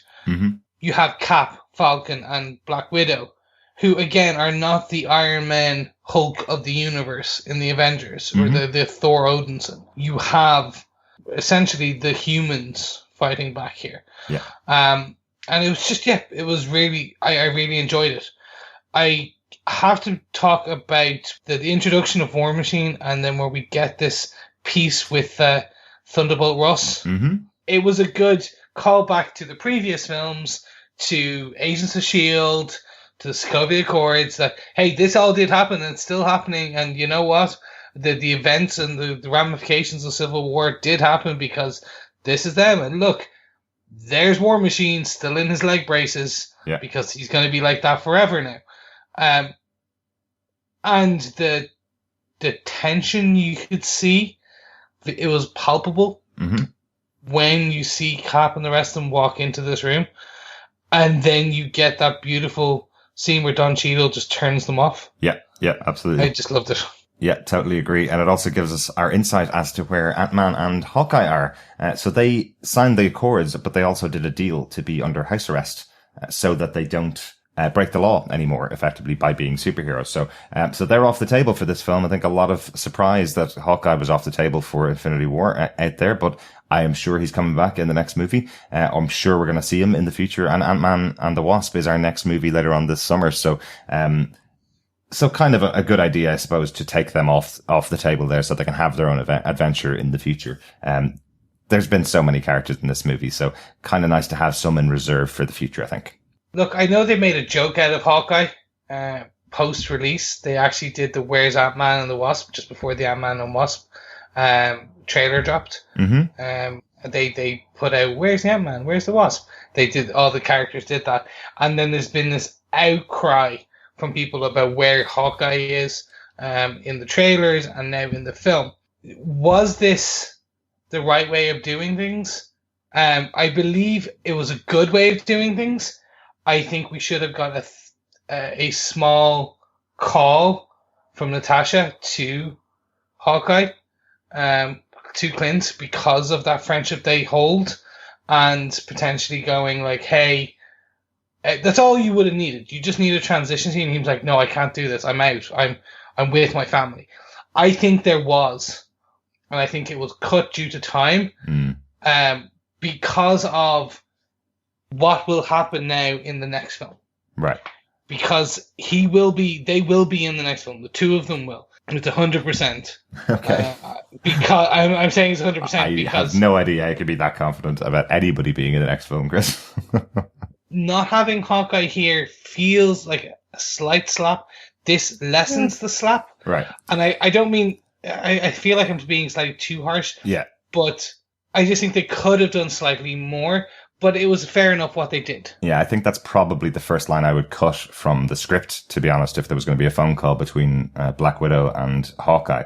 I think it's probably the first thing you cut because it's not a scene that's required in this film. Hawkeye was really important in Avengers and was really important in Avengers Age of Ultron, but I think the way they've put these characters together to have any form of impact at all from Civil War when you've got the Mad Titan coming down, snapping his fingers and killing half of the universe, you kind of have to have lines that say, well, these characters are off the table because of what happened in previous films, or else there's no point in those previous films at all. So who do you take off the table? Well, there was only two other people that were in prison at the time. One was Hawkeye and one's Ant-Man. So, you know, one's an ex-con and the other one actually did want to spend time with his family, as we saw in Age of Ultron. So of course they'd be the right characters to say, well, they're off the table. They're not going to go out and fight this battle because they're away and because they've made deals to be away and deal with their normal day-to-day life. But I do think we're going to get a bit in Ant-Man, which will explain where he is.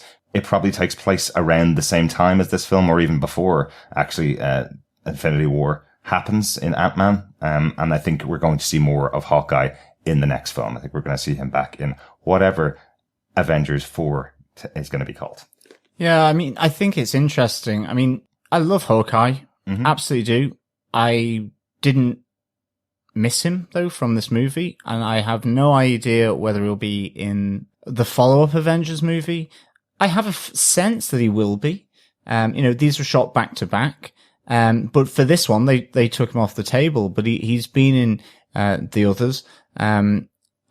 I suppose it depends how big a Hawkeye fan you are as to whether it's a slap or not. But I mean, it certainly at least makes sense for that character, given that we see him with his family, at that farmstead. And then he actually goes out of his way to help in Civil War, mm-hmm. and that ultimately lands him in prison. It makes sense to me that he would go, I'm not risking that again if he's signed to get back to his family. Yeah. However, you know, we don't know. In terms of that click of the fingers, did his family just get wiped out? Yep. And so it puts a completely different spin on this character. And I think ultimately this is a two-parter. And sometimes characters come in towards the final acts that make sense. And by that, I mean within the next 3 acts of the next Avengers movie. So I'd be interested to see how that plays out. And I think obviously then with Ant-Man, maybe Ant-Man and the Wasp will set up Ant-Man's role in a more solid way, for that second part. Again, I think really this is just half a film here that's happened. And to be honest, for me, it certainly went further than I thought it was going to. I really didn't think Thanos was going to have all 6 gems there available to him at the end of this movie, right. Or indeed that he was going to click his fingers. Wow. I really didn't think that was going to be the the end game here within this movie. So for me, that was a big shock that he had collected all the Infinity Gems. And I do think then that these other characters potentially come in, now within the second, film. Yeah, it's interesting. I suppose I want to see how they're used in this next part. Mm-hmm. Yeah, absolutely. To quickly return to the Mind Stone, our point number 4, it is kind of cool that they bring Vision over to Shuri again, looking to Shuri, the most intelligent person on the planet who is in Wakanda, looking to her to fix this problem of Vision, and the problem being caused by Bruce Banner and Tony Stark building Vision kind of badly, is what Shuri points out. It effectively says, why didn't you just reroute it all around the gem rather than having it connected directly to it? If you connect it directly to it, it means he dies if you remove the gem. I'll do it easier. I'll do it better.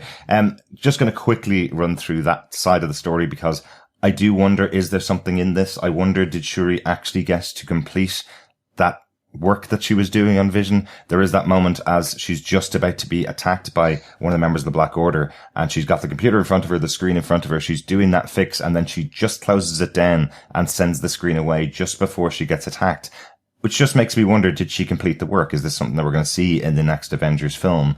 Because Shuri's that damn good. I think you're right. I think that's what, if that is going to be an element, that is how potentially the Vision will return. Definitely, yeah. In a post finger snap apocalypse, Snapmageddon world. Snap, crackle, I think and that's how it will work out. Mm-hmm. But since we discussed kind of now moving into Wakanda, it is great to see the White Wolf. Yes. Coming out and being given his new arm. The Dora Milaje are back, T'Challa and Baku. Like, just everyone being there. It was great to see. And I don't know, I want to say that you almost split this, you could split this battle that we have in Wakanda into 2 parts. Oh, yeah. The first part being kind of just before the end, where all the heroes continue. Under that dome, yeah, before Thanos arrives. Yes, exactly. And also before a certain now two-eyed God of Thunder returns. I loved seeing this battle. We were completely lied to in the trailers, where we saw the Hulk running behind them. Instead, we get what we discussed already, which was like Banner in the Hulkbuster armor, which was fantastic. Screaming at himself, going, "Oh, come out, no!" Yeah. I really enjoyed that part. Absolutely, Chris. Totally agree with you. I loved seeing Rocket Raccoon and the Winter Soldier, or as you were calling him, the White Wolf, Chris. I loved seeing the two of them together. That moment where Rocket's really jealous of the Winter Soldier's going, how much do you want for that? And then he picks him up and spins him round as the two of them shoot in a circle, very similar to the scene in Guardians of the Galaxy when you have Groot and Rocket doing that kind of ballet dance around the room, killing loads of people around them. So great to see these characters interact, even if it's only for 20 seconds. Definitely. It's just great to have those moments. Who would have thought that Bucky Barnes, the traveler through time who's been around since the 40s, would be paired side by side with Rocket Raccoon, the character from space? Like, it's just great little moments. But again, as well, I just love Rocket Raccoon. Oh, I just love him so much. Just that he wants Bucky Barnes' new arm. And, you know, it really lends itself to this history of Rocket Raccoon taking things, particularly parts of people.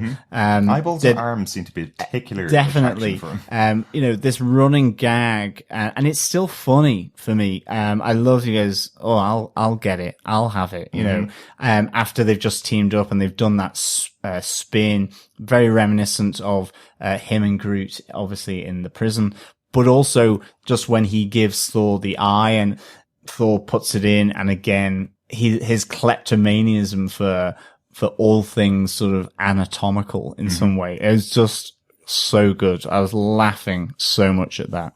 Yeah, really cool. So, of course, we gotta, at that point, get the Vision being attacked properly. And the beautiful rescue by Wanda. Yeah. Seeing her fly Like that was it was brilliant. It's almost like that's reminded me of the Man of Steel moment where he kind of first flies from the Fortress of Solitude and getting Corvus versus Vision first was really nice. And that the poor Vision takes a beating. He really does, does, doesn't he? I do wonder if that stab from Corslave earlier on in the film is what really diminishes his powers quite significantly. Like as we mentioned, the staff that he has can stab through any metal, any material. So Vision has been seen as being very powerful in the past, but he does get stabbed earlier on in the film in Scotland. So I presume that's the reason why he's so depowered in this film. But we have Wanda, who is so much more powered in this film than we've seen in the past, especially when her loved one is under threat, I suppose. Yeah, and we get called out that her powers are quite similar to that of an Infinity Stone. That it's on the same power level, I think was what they kind of said. I could be paraphrasing. This does show you how powerful she can be. Yes. The probability elements and even beyond that. So I was really glad we got that kind of final part of that scene. But gentlemen, I think it's time we talk about the big battle. The final battle, yeah. It's kind of difficult to wrap all of these up in the way we've been doing it, in just the gems and not cross over back and forth between storylines.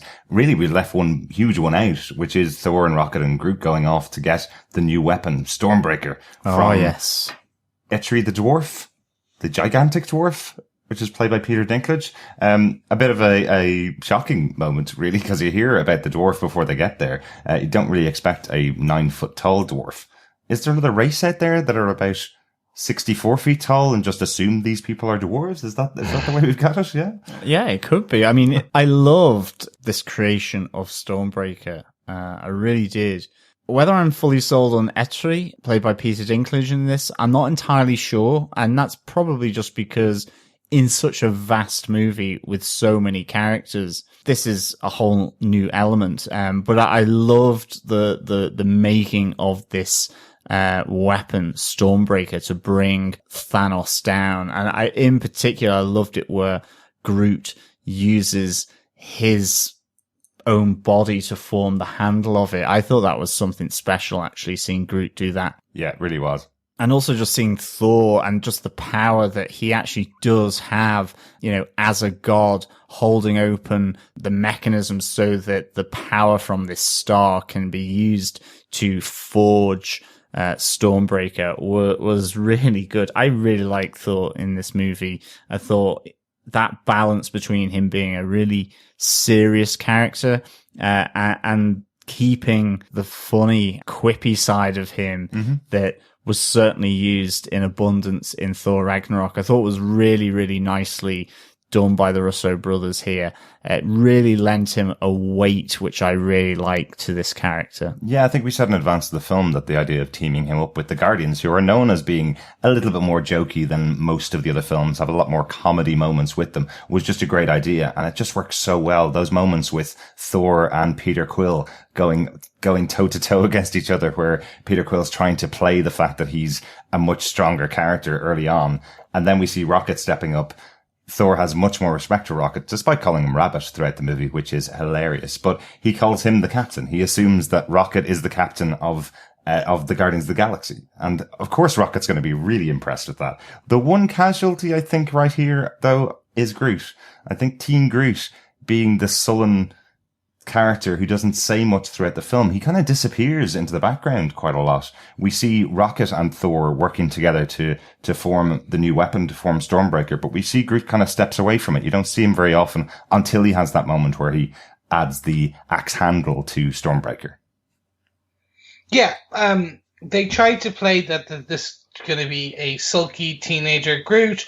That was going to be, I was expecting a baby Groot level kind of interaction, or at least the original Groot level of interaction. What I feel we got was a more halfway point, not even. I don't know. It felt he got his moment, but that was about it. Yeah, the handle was his moment, definitely. And that's okay. Not everyone needs a huge moment. Yeah, but yeah, I just didn't feel the love. I think as one of the most beloved characters in Guardians of the Galaxy particularly, he does feel like he doesn't have a huge amount of big moments. There is that great moment where he finally meets Captain America on the battlefield and says, I am Groot, and he gets the response of, I'm Steve Rogers, from Captain America, who doesn't always get the joke. So I like that. I think, I think Rabbit was the best. Mm-hmm. And I really enjoyed the characters, the callbacks to the eye, giving Thor the eye. Mm-hmm. Yeah. And I'm trying to figure out which eye that was. He's stolen a few of them, or he at least we assume that he's taken a few of them. Mm-hmm. So I'm trying to figure out, is this the one from the very first Ravager ship, or is this an eye from the second film? Or a more recent one, yes, yeah. Yes, or a third. He could have a whole collection. Mm-hmm. As I said, he does seem to be obsessed with taking the eyes and arms. But it does lead them, now that they have Stormbreaker, it does lead them back to Earth. It leads them back to Wakanda, where the final battle takes place. It does, and that entrance was glorious. Mm-hmm. Yeah. Really was. Just seeing him land in the middle by his own power I was very happy with that. And what we get is this very quick scene of Thor decimating the Outriders. Mm-hmm. The rest of them hold their own, but he's just like, this is another scene on the bridge from Ragnarok where everyone else is fighting 1 or 2 or 3, and you have Thor taking on the army. But just, I loved it. But then the Mad Titan arrives. Yes. Yeah, absolutely. I do really like, just a quick point, I do really like that Stormbreaker can now control the Bifrost, because obviously we've lost Heimdall, who was previously the only character that could control the Bifrost. So they have fixed that now with Thor's new hammer, or with Thor's new weapon. Really good point. But yes, Thanos coming to Earth to recover the 6th and final stone from Vision's head.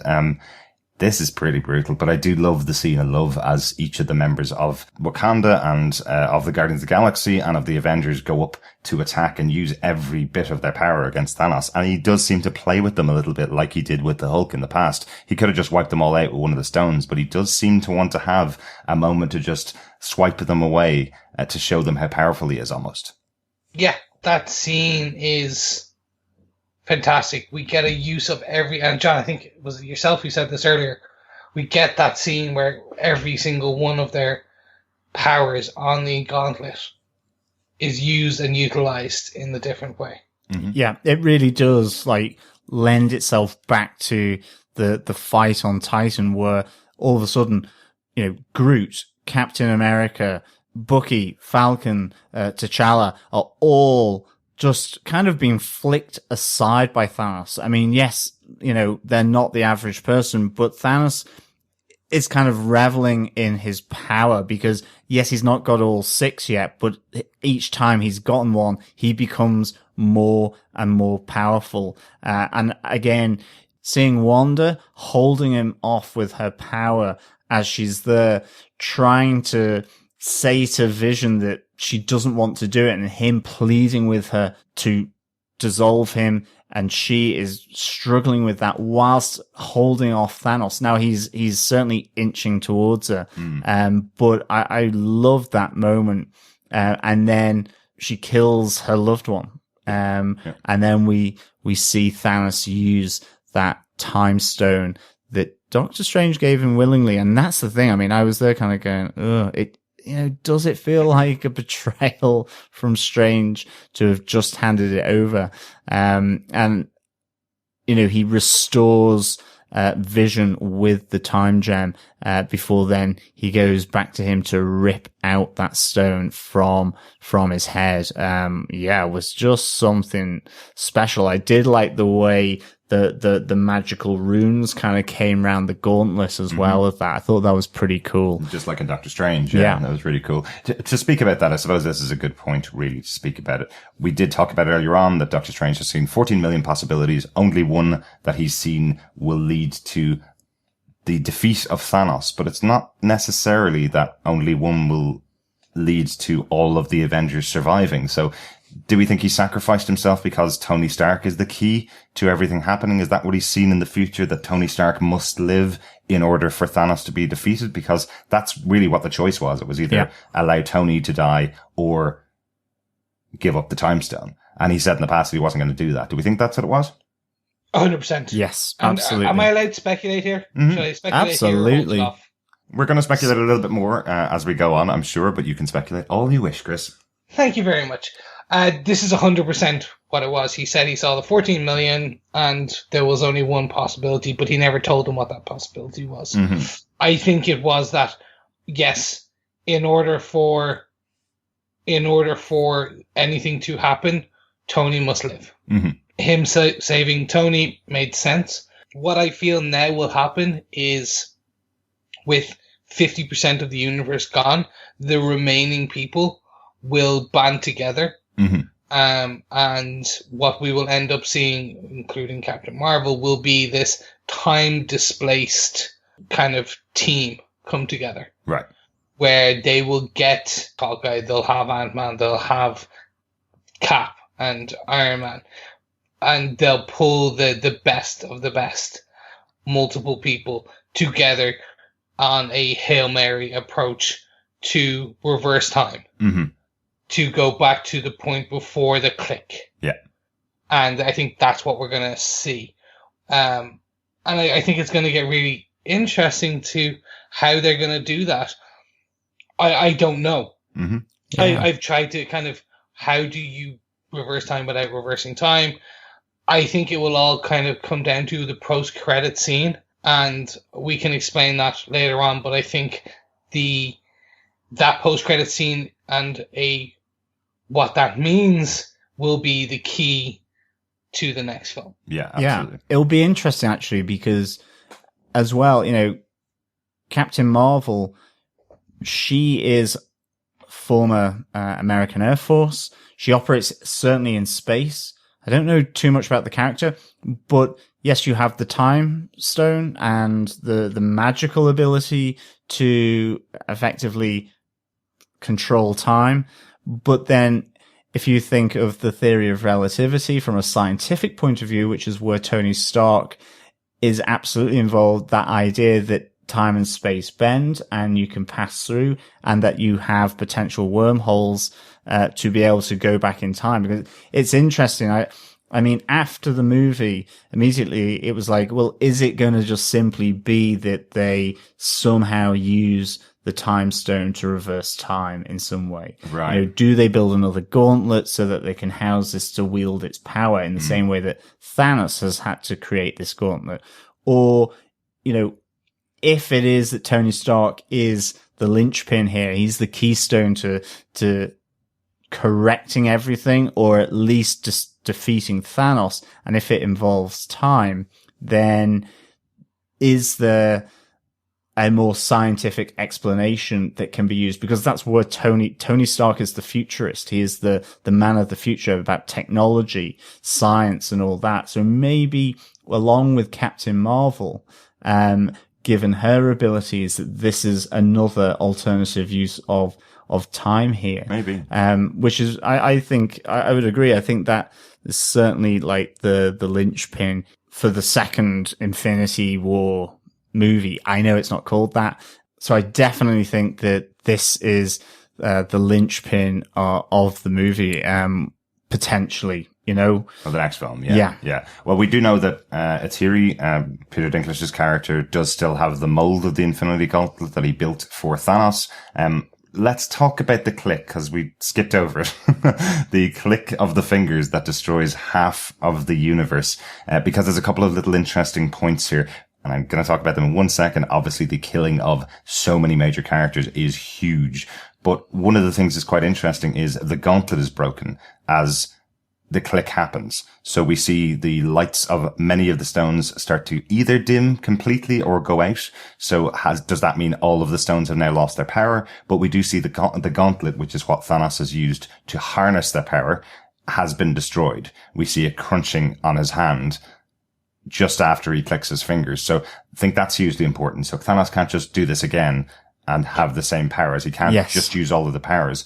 And then he goes off and retires to the country. He wins. He has his moment where he wins and goes to live out the rest of his life on the land, knowing that his mission has been accomplished.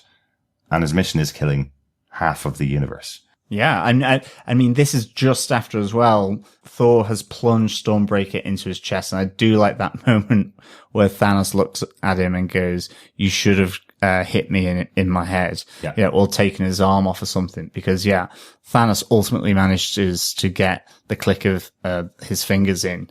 It'd be interesting if the next film is showing Thanos and how he deals with retirement, because it seems like he's suddenly gone from this mad titan into settling down to do, I don't know, farming or something like that. Mm-hmm.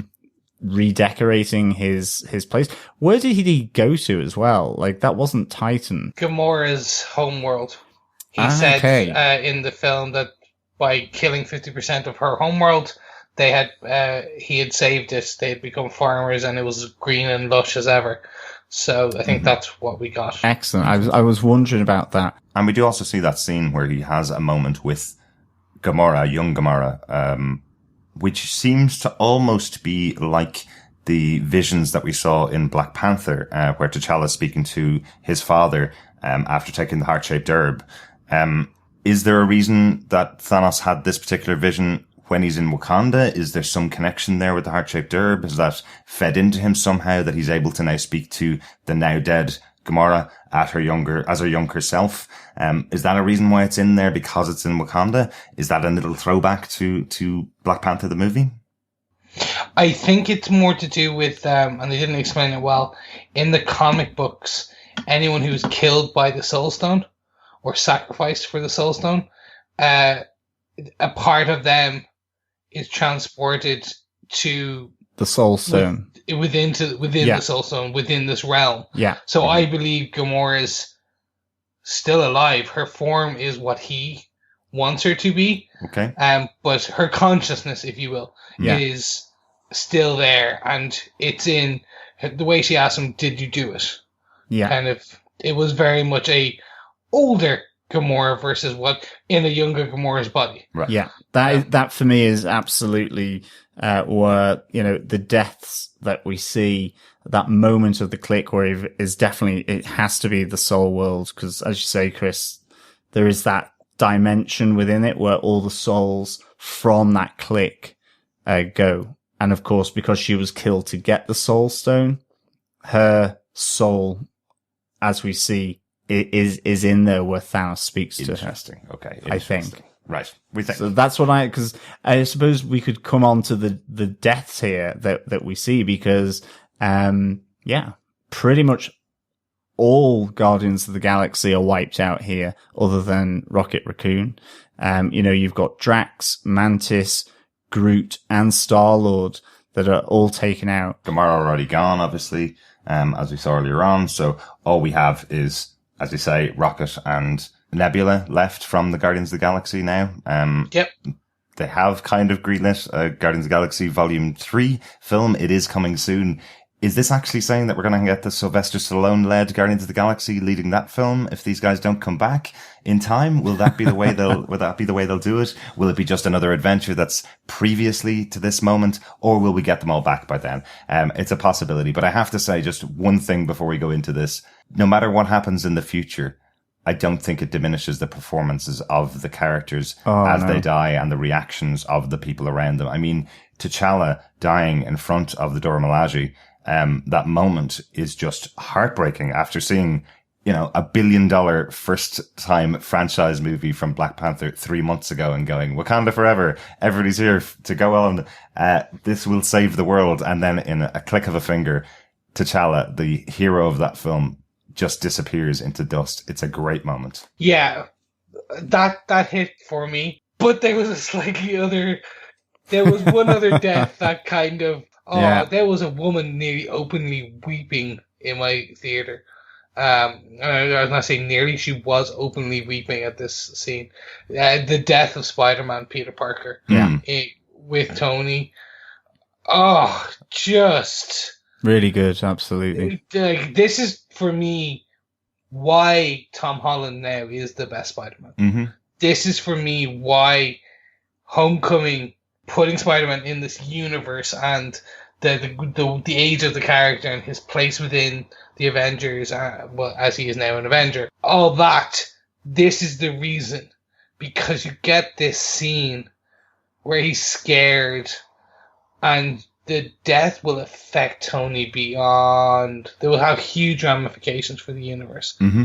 Absolutely. And the fact that he's channeling our favorite Doctor Who death, which is David Tennant passing away, channeling that moment of, I don't want to go, is so heartbreaking for any fans of Doctor Who to see another character, beloved character in another universe, channeling that. It's so harsh. It's a really tough moment. Yeah, for one British actor to another. Mm-hmm. They channeled the inner Brit. Yeah, absolutely. It was so well done. I must say, until Homecoming, until this movie, probably as you'd heard from previous podcasts, I was kind of going Spider-Man. Okay, right. But I think you're absolutely right here, Chris. Tom Holland has done a fantastic job here. And that moment where he is just starting to sort of turn to dust and dissolve, and with Tony Stark, and he's just like, I'm not ready to go. I don't want to go. Mm-hmm. Phenomenal stuff. I mean, yeah, this was something I was not expecting at all. And again, in the same way, as soon as Stephen Strange started to disappear, I was like, no, oh my goodness. You've not said that he's going to have a Doctor Strange 2 movie yet. So for me, I'm kind of there going, oh God, is this the end? But anyway, like, it was just so good. Yeah. And obviously Wanda and Vision, are both gone as well. Yes, and Bucky as well, and obviously being the Captain America fanatic that I am, that moment when we finally have Bucky back, not crazy anymore, not controlled anymore by Hydra, he's been fixed by Wakanda. You kind of think there's going to be that moment when Cap and Bucky finally get to fight side by side, or maybe he takes up the mantle of Captain America, takes up the shield, and yes, then he just dissolves in front of everybody else. Really, really sad moment for me. I must say that was pretty harsh. And then, like as if they are attacking Defenders TV podcast and all of our true loves, we get to our post-credit scene, which we kind of mentioned earlier on. But yes, the first ever post-credit scene back in Iron Man 1 starred Nick Fury, my favorite comic book character, telling Iron Man that the Avengers are coming together. In this final post-credit scene, we see Nick Fury and obviously Maria Hill, who's effectively the kind of leader beside him, standing in the street and calling on Captain Marvel. So they do that full circle thing where they have Nick Fury doing the first and last post-credit scene, and then both of them dissolve into ash. Can I just say, I absolutely love Kobe Smulders. I love Maria Hill. I'm a huge comic book fan from all of S.H.I.E.L.D. as well. I love what Maria Hill has done in the comic books. Nick Fury is really special to me for all of my years of comic book reading. When Maria went, I almost kind of let out a little bit of happiness that she was the one of the two of them that was going to be gone. And then genuinely, and John will confirm this, I genuinely went, mother, as Nick Fury said exactly the same words on screen, and dissolves with the Captain Marvel logo appearing on his 90s pager. Great post-credit scene. I absolutely love that. The switcheroo, which is, we all thought that when she disappeared. I was like, oh, cool, they're saving Sam Jackson. Nick Fury's okay. He's going to work with the remaining members and they're going to fix this. And it was just like, oh God, you're going all out. Yeah. So to explain what that is, because we've actually glossed slightly, the pager. The reason we're saying Captain Marvel is the symbol that comes up on the pager is the well-known symbol for Captain Marvel, the remake now, the Carol Danvers in the comics. Yeah. And that is one of the next two. There's two films in between this film and whatever the next Avengers Infinity War 2.0, whatever is going to be, whatever it will be called. That is Ant-Man and the Wasp in August.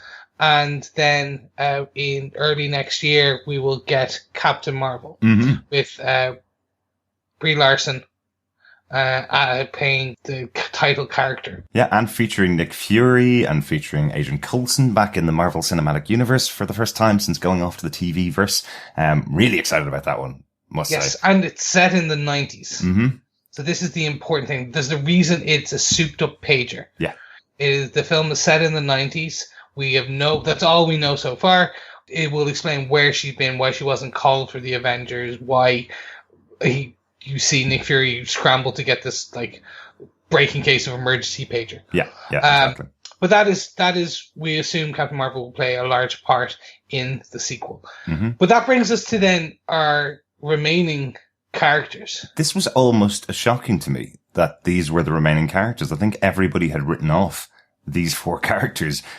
When talking about this movie in the past, everybody that I'm aware of was going, we're going to have a big death here. It's definitely going to be Cap. It's definitely going to be Iron Man. Maybe Hulk should be the one to go. Maybe Thor should be the one to go.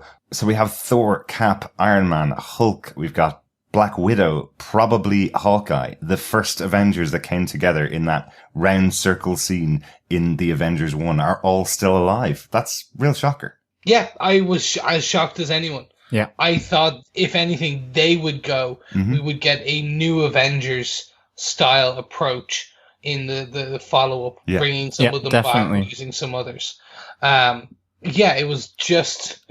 it's a shock to me, but looking at how the film has been made, the way they wrote it, the way they've directed it, trying to divine what Kevin Feige, his master plan, it makes sense. Yeah.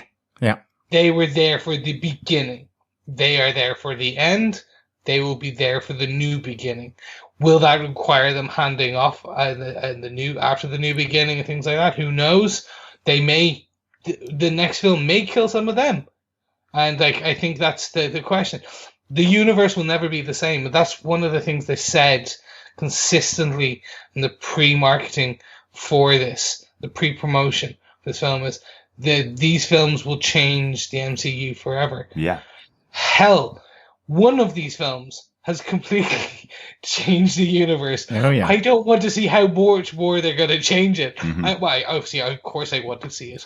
But I'm like, wow. Chris will not be on the Avengers 4 podcast, right? No. If they go any worse, I'll be like lying in a corner crying. You killed my Spider-Man and my Iron Man. Yeah, absolutely. So, gentlemen, I think that kind of wraps up our top 5 points because I can't keep thinking about all the characters they're going to kill and who's alive and how this is going to... We've got a year to wait. Yeah. So, I think it's time we jump into some notes before we wrap up on our defense. Yeah. Chris, we always go for the cameo of Stan Lee in the movies. Where's our cameo this time? I just thank you. Thank you for giving this one to me. This was just beautiful. This was our Stan Lee, the bus driver. We've seen Stan Lee on a bus quite a few times. We saw him in Jessica Jones on the back of a bus. We've seen him on a bus in Doctor Strange. And now he's driving the bus. He's actually working his way up from the back of the bus to the front of the bus. Nice. But it was brilliant. And the line, haven't you ever seen aliens before? Yeah. Just such a Stan Lee. Could it have been better if he had a set of Celsior? But there's no point. It would have made no sense. But this was just as good. And... yeah, I just love that. Yeah, kind of like the gag here. It's effectively just aimed at all the school kids who are born around the time of the original Avengers, right? If they were 10 years younger, they'd all be 4 or 5 years old. So I think the kind of reference here is Stan Lee was around for the original attack on New York back in Avengers 1, and he's just kind of joking about the fact that all of these other kids weren't around. On that bus, we also got the cameo from Spider-Man Homecoming as well, Chris. Yes, we did. We got Ned. And that was spectacular. We didn't even talk about that. It was almost amazing. Yes, I've just used 2 titles for Spider-Man in the same sentence. It's almost like I'm getting superior at this. That's 3. Anyway, I can be called the ultimate. That's 4. So seeing that nice little cameo was fantastic, but actually seeing his reaction to, oh my God, aliens, running down the back of the bus and seeing Spider-Man swing out. That was hilarious. Loved it. I loved it. It's effectively Peter saying, calls a distraction. And he goes, we're all going to die, which is just the reaction from Ned. It's not a distraction at all. Hilarious. Really, really good. Any other quick notes or any other notes from the movie that we haven't talked about? There's so much in this movie, I know, that we have to unpack them. But John, any other notes? I just really wanted to mention about Star-Lord and Thor trying to compete in terms of their manliness. I thought that was quite a good, funny moment, between these two, and certainly with Rocket kind of coming and going like, no, that guy's more manly than you are. Mm-hmm. I thought that was really good. And the other thing is that, Nebula is still alive as well. And she's still got a thirst for rage, and for vengeance against Thanos here, especially what has been done to her. So I'm wondering to what extent Nebula has a potential future role as well, because, certainly, again, from the Infinity Gauntlet run, the 6-issue series, by Jim Starlin, she looks to use the gauntlet again. So it'll be interesting. Or maybe it was from Hickman's Infinity, but certainly, she has a potential role here, and she is still very much alive and pretty, how should I say it? Pissed. Peed off. Yeah. I just wanted to call out one quick point, and that is the introduction to the Invisible Man. Drax. This fantastic scene where he goes, I know it was terrible humor. It was hilarious. But it was just hilarious. It was just... That was so good. I'm moving so slowly, you cannot see me. And just even the timing of how long are you in there? A while. I was kind of hoping they'd make some cutaway joke, or not even joke, to show that at one point he stops moving and he just disappears. And it's like, hey, he got a new power. Actually, and it's just because he didn't stop moving. I wanted that, but then seeing Mantis there, yeah. Fantastic scene. Lovely note. Absolutely no basis in comics. But it's still such a good gag. I have to say, watching the movie, I love that the Russos took the moments out to make these character moments for people like Drax. That moment could have easily landed on the cutting room floor, but fans of the Guardians of the Galaxy that came to this movie for the Guardians of the Galaxy want to see Drax do some fun stuff like that. And I don't think he had any other moments in the film like that. So I love the choice that they had to do those.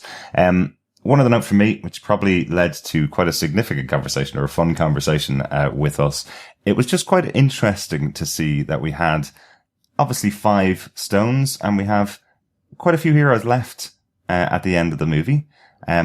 Just a thought that maybe will the 5 main heroes that we all thought were, at least one of them was going to die in this film, will they sacrifice themselves in place of the stones, and then Thanos sacrifice himself in place of the 6th stone? So, for example, this is where I came from. Will Cap America sacrifice himself to bring back Bucky? Thanos to sacrifice himself to bring back Gamora? Thor for Asgard? Or Loki, his brother, and Heimdall? Will Banner possibly try and get rid of the Hulk by sacrificing himself? And would Stark sacrifice himself for Peter Parker? Is that where we will lose the 5 main heroes and Thanos in the next movie? What do you think? I love that, because some of their photos are on the promotion material in the stones. Right. Yeah. And one of them was like Tony Stark was in the Soul Stone. And we were all like, what the hell has he got to do with the Soul Stone? I don't get it. I was asking that. Mm-hmm. That could make sense. Yeah. That could be like foreshadowing well in advance. And now we'll look back and go, oh my God, they told us all along. I love that. I love that idea. And I think as well, Thanos potentially can switch sides. Mm-hmm. Like, again, from the Infinity Comics, really good moment with Doctor Strange, who we've seen Thanos go into the Soul World, if that is truly what it is, with young Gamora at the end. So even though he isn't dead, he has some ability, at least through the gauntlet when he clicks his fingers, to be able to go to the Soul World. And within that dimension, then Doctor Strange from the comics does get to know about Thanos and persuades him to ultimately try and gain back the gauntlet from Nebula, who is still alive. So there could be an interesting arc there with Thanos. Again, adding probably to the complexity of this character. And we saw how much it hurt him to throw Gamora off the side of the cliff in order to get the Soul Stone. So that's kind of really, really interesting. And it kind of lends us back to, how can that soul world potentially be breached if all the souls have gone there? I mean, again, is it going to be Captain Marvel, doing something with time? breaching it? Is it Ant-Man and the Wasp with using pin particles, and being able to get into and breach the soul world? Or indeed, Adam Warlock, was the kind of leader, master of the soul world. Right, and we did see that bit from the post-credit scenes of Guardians of the Galaxy Volume 2, where Adam Warlock is on his way to the Marvel Cinematic Universe as well. So, yeah, really interesting thoughts, John. Or is it a combination of all of them? Like, I'm really intrigued as to how they're going to bring back maybe some or all of those that died from the result of the click. You know, there is that kind of idea that maybe there are pre-click deaths where it's going to be difficult for them to come back. Although again, you know, we were saying Gamora has that route through coming out of the soul dimension or soul stone. And then there's the post-click deaths. Are they really deaths? You know, it was still done so well. And that if you are going to bring them out, there's got to be some kind of sacrifice for it. So I like this idea of the sacrifice for the souls. Yeah, really intriguing. And of course, we do all hope that we see most of our heroes back by the end of the next Avengers movie, because it'll be a quiet universe if half of it's gone. On that note, John, do you defend Avengers Infinity War? Yes, I do defend Avengers Infinity War. My out of 5 really gave me mathematical conundrums here, a bit like Captain Marvel probably and Tony Stark. But I'm giving this 5 clicks of Thanos' fingers out of 5, which is an awful lot of deaths involved in that. 5 clicks of his gauntlet. So yeah, down to 1/5, I suppose. Probably less actually, but certainly, but 1/5 to 1/5 does mean it's exactly a full score. So the highest rating you can possibly give, I think. It is the highest rating. Absolutely loved the movie. So meaningful in so many ways that I wasn't expecting coming into this. As I said, I didn't even think he was necessarily going to have collected all 6 of the Infinity Stones, to be honest. So that was a surprise. I loved the balance of fun from the Guardians and Thor, from the interactions of Doctor Strange and Tony Stark. Really, really good. Right through to the absolute seriousness and heart-tugging emotion of Gamora and Thanos, from seeing Spider-Man die in the arms of Tony Stark, seeing my favorite character getting dissolved off the face of the MCU. All of these things were just so good.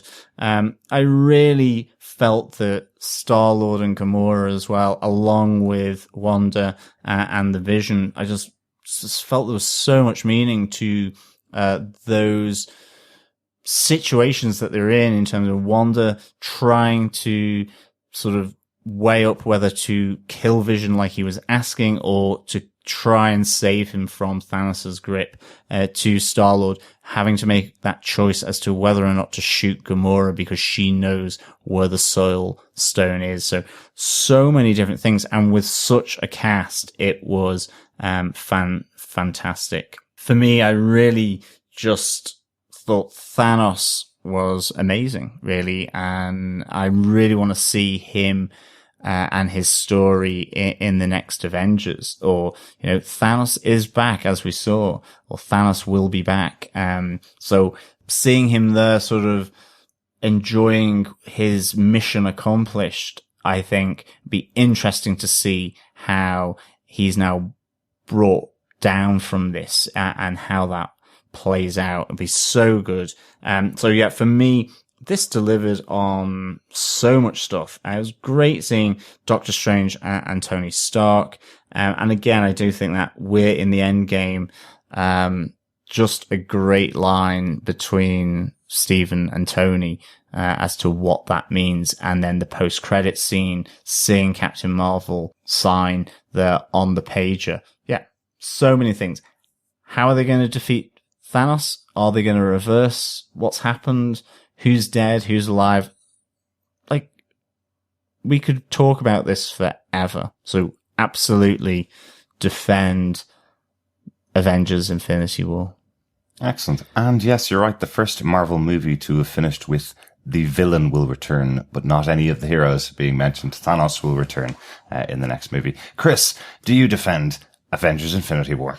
Yes, I do defend this movie. I will defend this to my dying breath. Is it the most ambitious crossover ever done?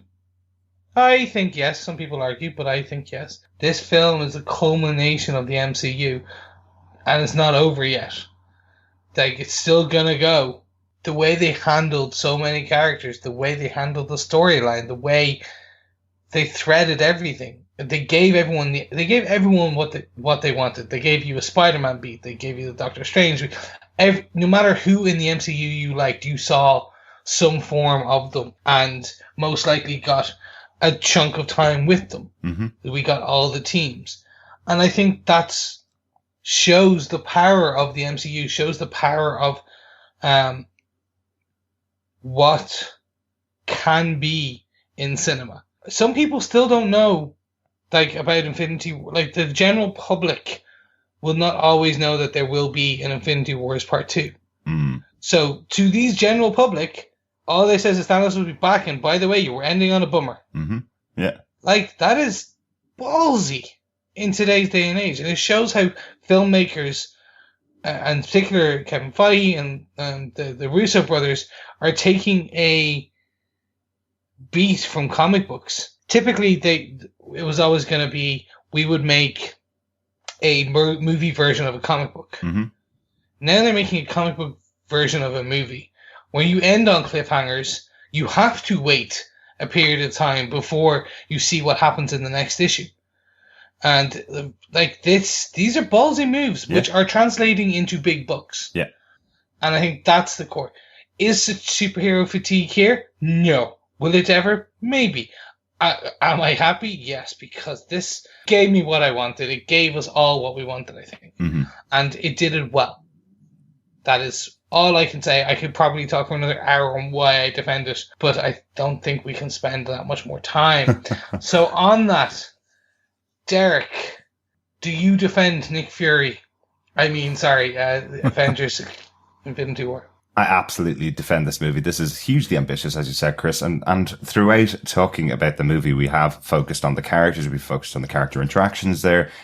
The people at the heart of this film, the people that have been crafting this type of film for many, many years, just have done a brilliant job. The directors, the writers on this movie particularly crafted such a well put together story to allow all of the characters to breathe, to allow everybody to get their moment, to allow most people not to walk out of the cinema disappointed.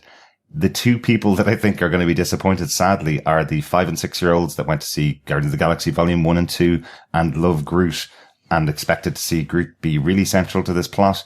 He isn't, unfortunately. And the people that lined up around the block to see Black Panther. I do feel that those are the people that are going to be disappointed. Wakanda's used really, really well in this film, but I think because the movie was being made around the same time or pre-release to Black Panther coming out in the cinema, I don't think they realized that the world would embrace those characters so much. And to have T'Challa fall apart at the end of the movie, I honestly was expecting like riots in some cinemas at the idea that the next movie kills off Black Panther. But yes, so well put together, made me really excited to see what's coming up in the future. As I say, the idea that some of the deaths are going to be reversed didn't take away from how well they were performed on screen and the reactions of the characters around them. Yeah, I absolutely got a couple of tears in my eyes at losing characters in there and not knowing who will come back in the future. We may only get one of those characters back in the future, and somebody has to decide who. I don't want it to be one of my characters not coming back. Really enjoyed it. Absolutely loved it. It's really, really good to talk about. And I've been talking about it for 5 days now before even recording the podcast. So, it's one that's going to go on and I'm going to really enjoy going to see it again, I think. That's our defense. Let's get on to our feedback, guys. Our first piece of feedback is some voicemail from Adam over at I Am Your Target Demographic over on YouTube. Hey all, this is Adam from I'm Your Target Demographic. I just wanted to talk about the Red Skull because I think it was super cool that they brought him back. And I think it opens up a lot of doors for the future of, who are villains that kind of disappeared, what are plot lines that maybe didn't go anywhere. And this showed that they're really willing to bring someone back. And, even if it's just a cameo, they're kind of honoring that continuity. And I thought that was really cool. It's a super bummer that Red Skull is now just, I guess, stuck on that planet without any sort of job or mission. But I guess that's the price you pay for being a evil Nazi. So thanks. What are your thoughts? Thank you so much, Adam, for that feedback. We've talked about Red Skull being on the planet and how much it was great to see him again. I think what we see here is the fact that if he is alive and other heroes will come back, potentially from the death, from the dusting, why will not villains be returning as well? So Killmonger is dead. Will he potentially return because they turn back time? And it opens up a world of possibilities when we're talking about these Infinity Stones and time wibbly wobbly, etc. So happy to see it. It wasn't Hugo, but the actor Ross McCann, who plays him from The Walking Dead, I think he did a fantastic job. Yeah, definitely. He's known for a few accents, and it was absolutely brilliant. So thank you so much, Adam. Yeah, and it's interesting to think which villains got dusted. On top of the other 50% of humanity and in the universe. Really interesting stuff. And great to see Red Skull back for sure. Yeah, next piece of feedback comes in from Ray over on the Into the Night, the Moon Knight podcast. Hi, Derek, John, and Chris. This is Ray from Into the Night, a Moon Knight podcast. And I just wanted to drop in some thoughts about Infinity War. I think I am on the same wavelength as pretty much everyone else on this planet in saying that it was a fantastic film. I don't think since maybe in 2000 when the X-Men premiered, or Iron Man in 2008, or indeed the Avengers, have I been this excited, possibly even more excited as well. It was just a fantastic film. There were so many different little bits that you can kind of nitpick and take apart and analyze. But what I found really most enjoyable was the depiction of Thanos. I think by far the best MCU villain ever. There was just so much empathy for him, and for a CGI character, you kind of rarely get that. Also, the performances from everyone else. In particular, I loved Chris Pratt as Star-Lord and Gamora. They were both really, really fantastic. And I found Star-Lord a really, really nice comic relief. There was really good humor in there as well. But overall, it was just a fantastic film, and it left us with our jaws hanging on the ground. So, really good. And I don't know, I'm looking forward to hearing what you guys say. But this is a near perfect film for me, and it exceeded my expectations by a long, long way. Look, also as well, realistically, I'm sure there were little bits here and there that you could be really kind of critical of, but look, they were just overshadowed by the great performances, the great action sequences, and absolute hats off to the Russo brothers. They proved that they did it with Civil War, but they kind of cut their teeth on that, and they showed us that they can deliver a massively large ensemble cast and work really well and give everyone enough screen time. So just looking forward to Avengers 4. But I think I'll be seeing this Infinity War movie again. It won't be the last time in the cinemas for sure. So, really good. Other points, I guess, would be, I guess the Hulk was very, was a surprise actually. And I really did love Vision and Wanda, their relationship. I think maybe is a potential to sow the seed there and have Wanda start to break down from the trauma. And could we see a House of M? We don't know. We'll have to see. But anyway, thanks a lot, guys. And looking forward to listening to the podcast. See ya. Thanks so much for those thoughts, Ray. And I suppose there are things you can nitpick about this. This absolutely isn't everybody's film. We know that. We're Marvel fans. We're people that love these types of movies. So it's definitely pitched within our wheelhouse. Yeah, it was a film that absolutely exceeded expectations. For me, depiction of Thanos. Thank goodness, it was so well done. I mean, Josh Brolin, not since Gollum probably have we had a CGI character that has delivered so much. Completely agree. Fantastic film, with so many great interpersonal relationships just being explored and everyone getting their moment, and then having the fun, having the great action. It all knitted so well together. Yeah, thanks, Ray. Definitely agree with a lot of your points there. Over on Facebook, Cale Hensley had this to say: one of my all-time favorite Spider-Man moments was in this movie. When Stark told him he's officially an Avenger, Peter's reaction is so perfect. Like, excited at first, then determined, so freaking good. The real question is, what minor characters got dusted? I'm betting Hawkeye's whole family and Pepper Potts. Harsh, Kale. Yeah, dude. Yeah, a lot of minor characters. Well, at least 50% of the minor characters in all the films got dusted. Mm-hmm. We can say that at least. Yeah, who knows? I'm thinking Hawkeye's whole family as well. Yeah, me too. We'll discuss that, and Pepper's a goner. In terms of Peter's reaction, I'm right there with you. Again, we've already talked about how great Tom Holland is, and I think that's, again, this is another standout moment in his performance in this film. Mm-hmm. But yeah, no, really good. Yeah, Mike in Cleveland says, when does Avengers 4 Return of the Jedi come out? Nice little reference to the Empire Strikes Back-ness of this. But remember, in Empire Strikes Back, the Empire didn't actually win completely. They weren't the winners. There was still a band of rebel troops out there. In this, he snaps his fingers and kills half the universe. So I think Vader versus Thanos. I think Thanos wins, right? Yes, Thanos wins. Probably. Mike also says, and any thoughts on how Agents of S.H.I.E.L.D. could react to this movie? Will the Defenders feel the effects? Is Luke Cage Season 2 pre or post Infinity War?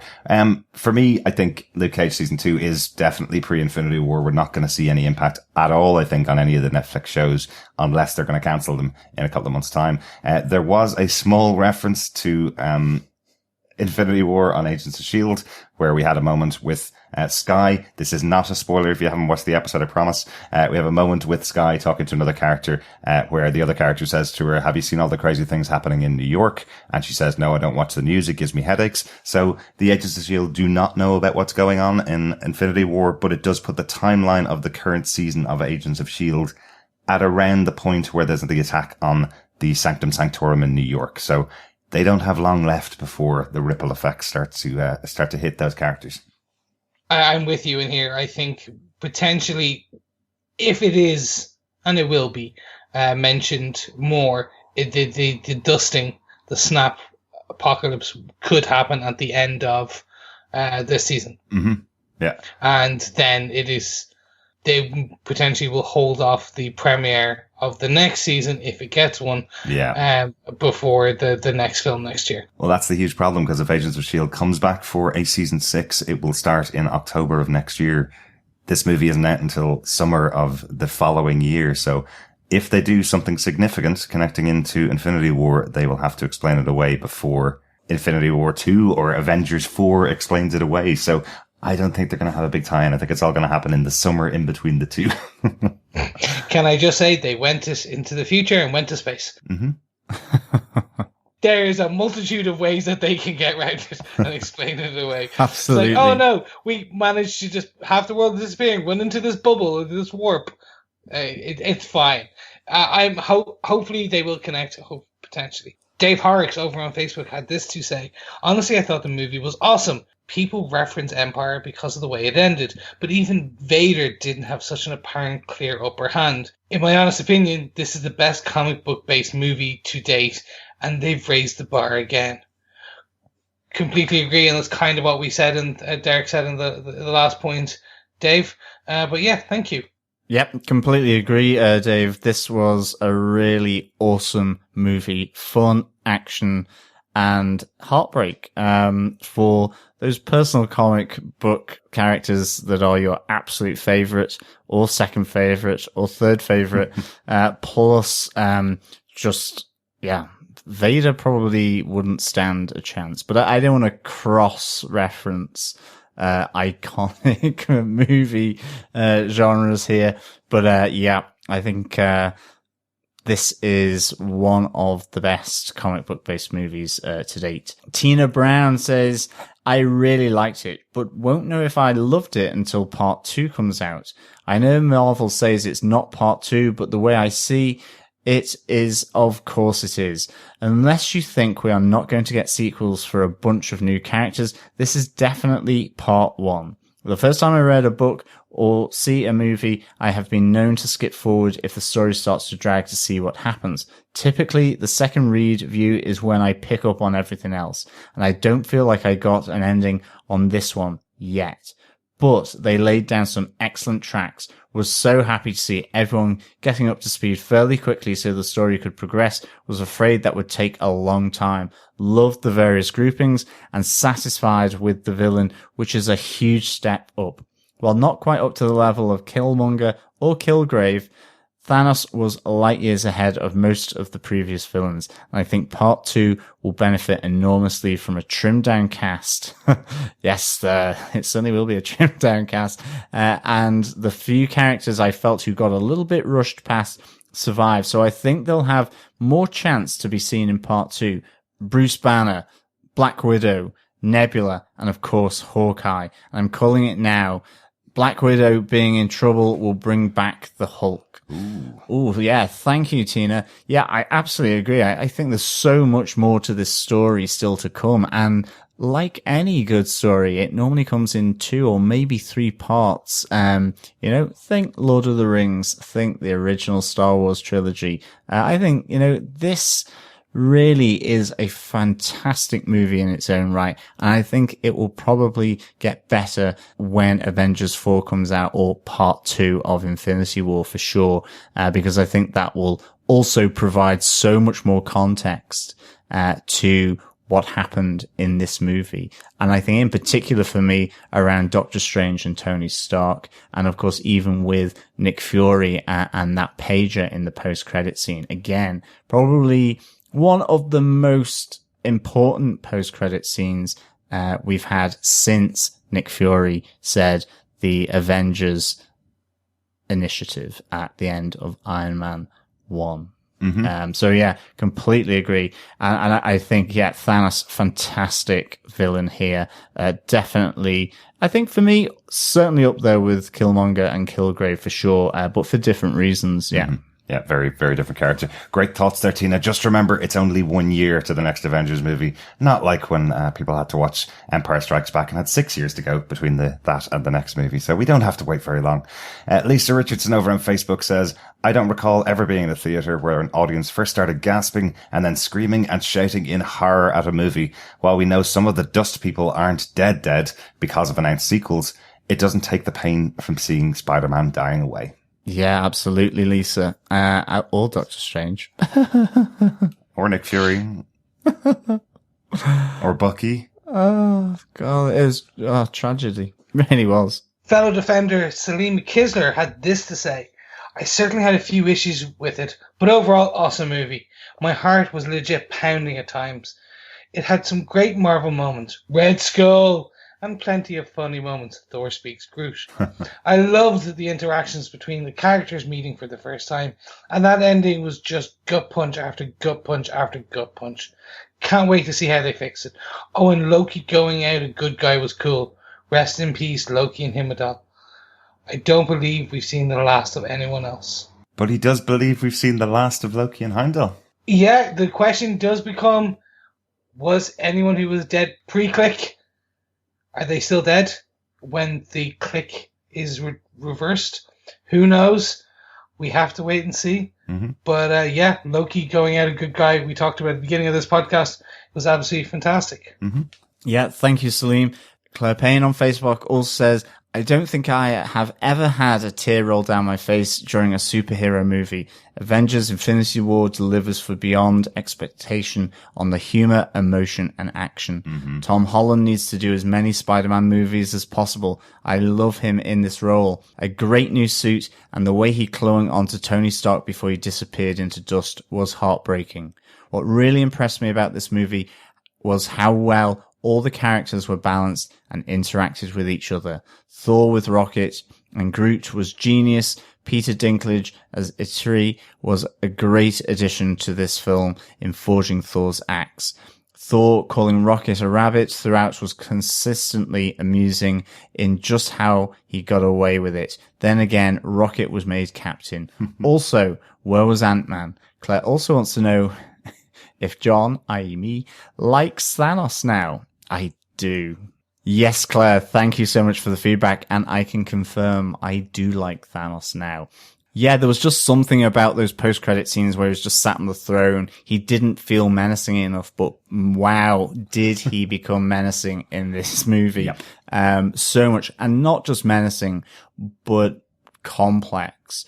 Very much in the same way that Kingpin in Daredevil season 1, but also is just so complex. Reminded me of Killmonger in Black Panther, very different motivations as to what he wanted to do and why he wanted to do it compared to maybe what the consensus was. And similarly, I think with Kingpin in Daredevil season 1, just really complex character brought to life. Absolutely loved it. I think as well, Tom Holland has really done a service to Spider-Man movies, and really, invigorated that character for me.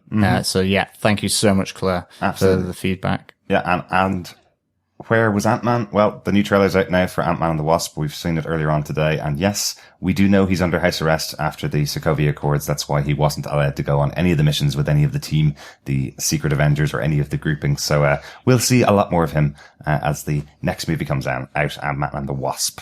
Robbie O'Neill says, I've been avoiding this thread while I waited to go and see it. Visually, it was fantastic and the storyline was brilliantly tied together with all the elements. But knowing about how it was going to pan out left me assuming that the only way Doctor Strange would willingly give up the Time Stone was that out of the 14 million or so ways it was going to pan out, this was the only one way they could win. Yeah, seem to be on the same page there, Robbie. Yeah, no, exactly, Robbie. I can't wait to see where everything is resolved. Doctor Strange walks out of the mist again, turns to Tony and goes, I see we won. Mm-hmm. I was right. And that kind of magic is better than science, bro. I think that would be just fantastic. Yeah, really, really cool. Yeah, or they will ultimately become face hair bros, and start the Illuminati. Mm-hmm. Yes. Christine Hall over on Facebook said this.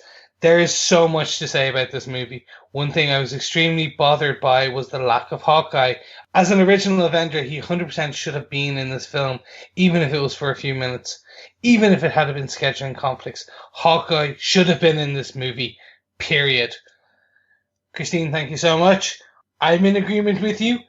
This movie, he should have been there. Make Hawkeye great again. And he will be. He will be in part 2 of this 2-part movie. Mm-hmm, I'm absolutely convinced, and it will be because his entire family has just turned to dust in their farmstead. Or every single one of his friends has turned to dust over in Wakanda as well. But certainly, Christian, I can absolutely understand why people wanted to see Hawkeye in this movie, in this first parter, because, yeah, he was one of those original Avengers, and he got a slight reference, so I can definitely see what you mean here for sure. Sylvie Carbonneau on Facebook goes, can I mention the end credit scene? Looks like Carol Danvers is on her way to save the day. I can't wait to see her in action. Fingers crossed Captain Marvel will be part of the next movie, so will Hawkeye, probably using his alias Ronin. I loved the movie. I think everyone here has good points. Yeah, Sylvie, thank you so much. I definitely think Carol Danvers is on her way, and yeah, I think she may have a really integral part to play to save the situation that has come across. And yeah, I'm really hoping that Hawkeye is part of the next movie as well. He is a great character, one of my favorites, and certainly I think it will be good to see him. Interesting you call out the alias Ronin as well. Yeah, whether we see him there as that, because we do now know that he has signed the Sokovia Accords. So yeah, this could be his his alias. Could be his way around the Sokovia Accords. Yeah, really good, really good. And our final piece of feedback came in from Jim Carey over in our Facebook group as well. He says, I looked at the scores of t-shirts in advance of the movie. The graphics grouped the characters into teams. I wondered how this would develop in the story. I imagined they were going to have to mass meeting early in the movie and divide out each team to a stone. I'm so happy it happened organically instead. I don't like two-dimensional super baddies, like Ronan, for example, and I've heard some fans raving how great it was to have Thanos being rounded out. In a movie with so much killing, the humanization of Thanos, making him not just understandable, but almost sympathetic, I thought was overkill. The whole benevolent purifier angle does not fit with the evil grimace, or the short-tempered titan we've seen so far. If you're going to develop a character with post-credit glimpses and glances over years, how do you slap him in a tux and make him genteel? Having freshly read the comic story for the first time, Thanos the grandiose, power-hungry madman felt like a chaotic threat, like a shark or a disturbed grizzly bear. With obvious pride comes before a fall vibe. Now, despite the humanization of Banner and Vision and Cap and no masks, no helmets characters, Thanos is the most developed and humanized? Maybe I'll feel different upon second viewing, but Rabbit officially outranks Trash Panda. I chuckled every time Thor said it. Thanks so much, Jim. I think we've mentioned on the podcast, really liked this version of Thanos, liked that they gave him some different motivation in this movie, something kind of understandable, as we've said earlier on. I don't think he's the most humanized. I think there's been a lot of work done on people like Banner and on Vision, but it's nice to have him humanized and not just the evil villain that you've seen in millions of movies before, you know? I think it was a really good choice of the writers to do that for the character. And yes, I laughed every time Rocket was called Rabbit as well. Really good. Thanks so much for all the feedback and for listening to the podcast all about Avengers Infinity War. Yes, you can contact us through our website, through voicemail, join us on Facebook, over on email. Why not come to our thread over on the group on facebook.com/groups/Defenders TV podcast and tell us what you thought. Couldn't get your feedback in time? Don't worry, just go over and put it in the mega thread where we're discussing Avengers Infinity War. We want to hear from you. Also, don't like our theories, don't like our ideas, tell us yours. So come on over and let us know what you think. Mm-hmm. You can, of course, subscribe over at defenderstvpodcast.com/iTunes, and any good or evil Thanos or Avengers, Black Order or Guardians of the Galaxy affiliated podcast catchers. Absolutely. And remember, as I mentioned at the beginning of the podcast, you can get a month free of Stitcher Premium by going to stitcher.com/premium and using our code Defenders. There you can listen to the excellent Wolverine The Long Night, the first official Marvel podcast.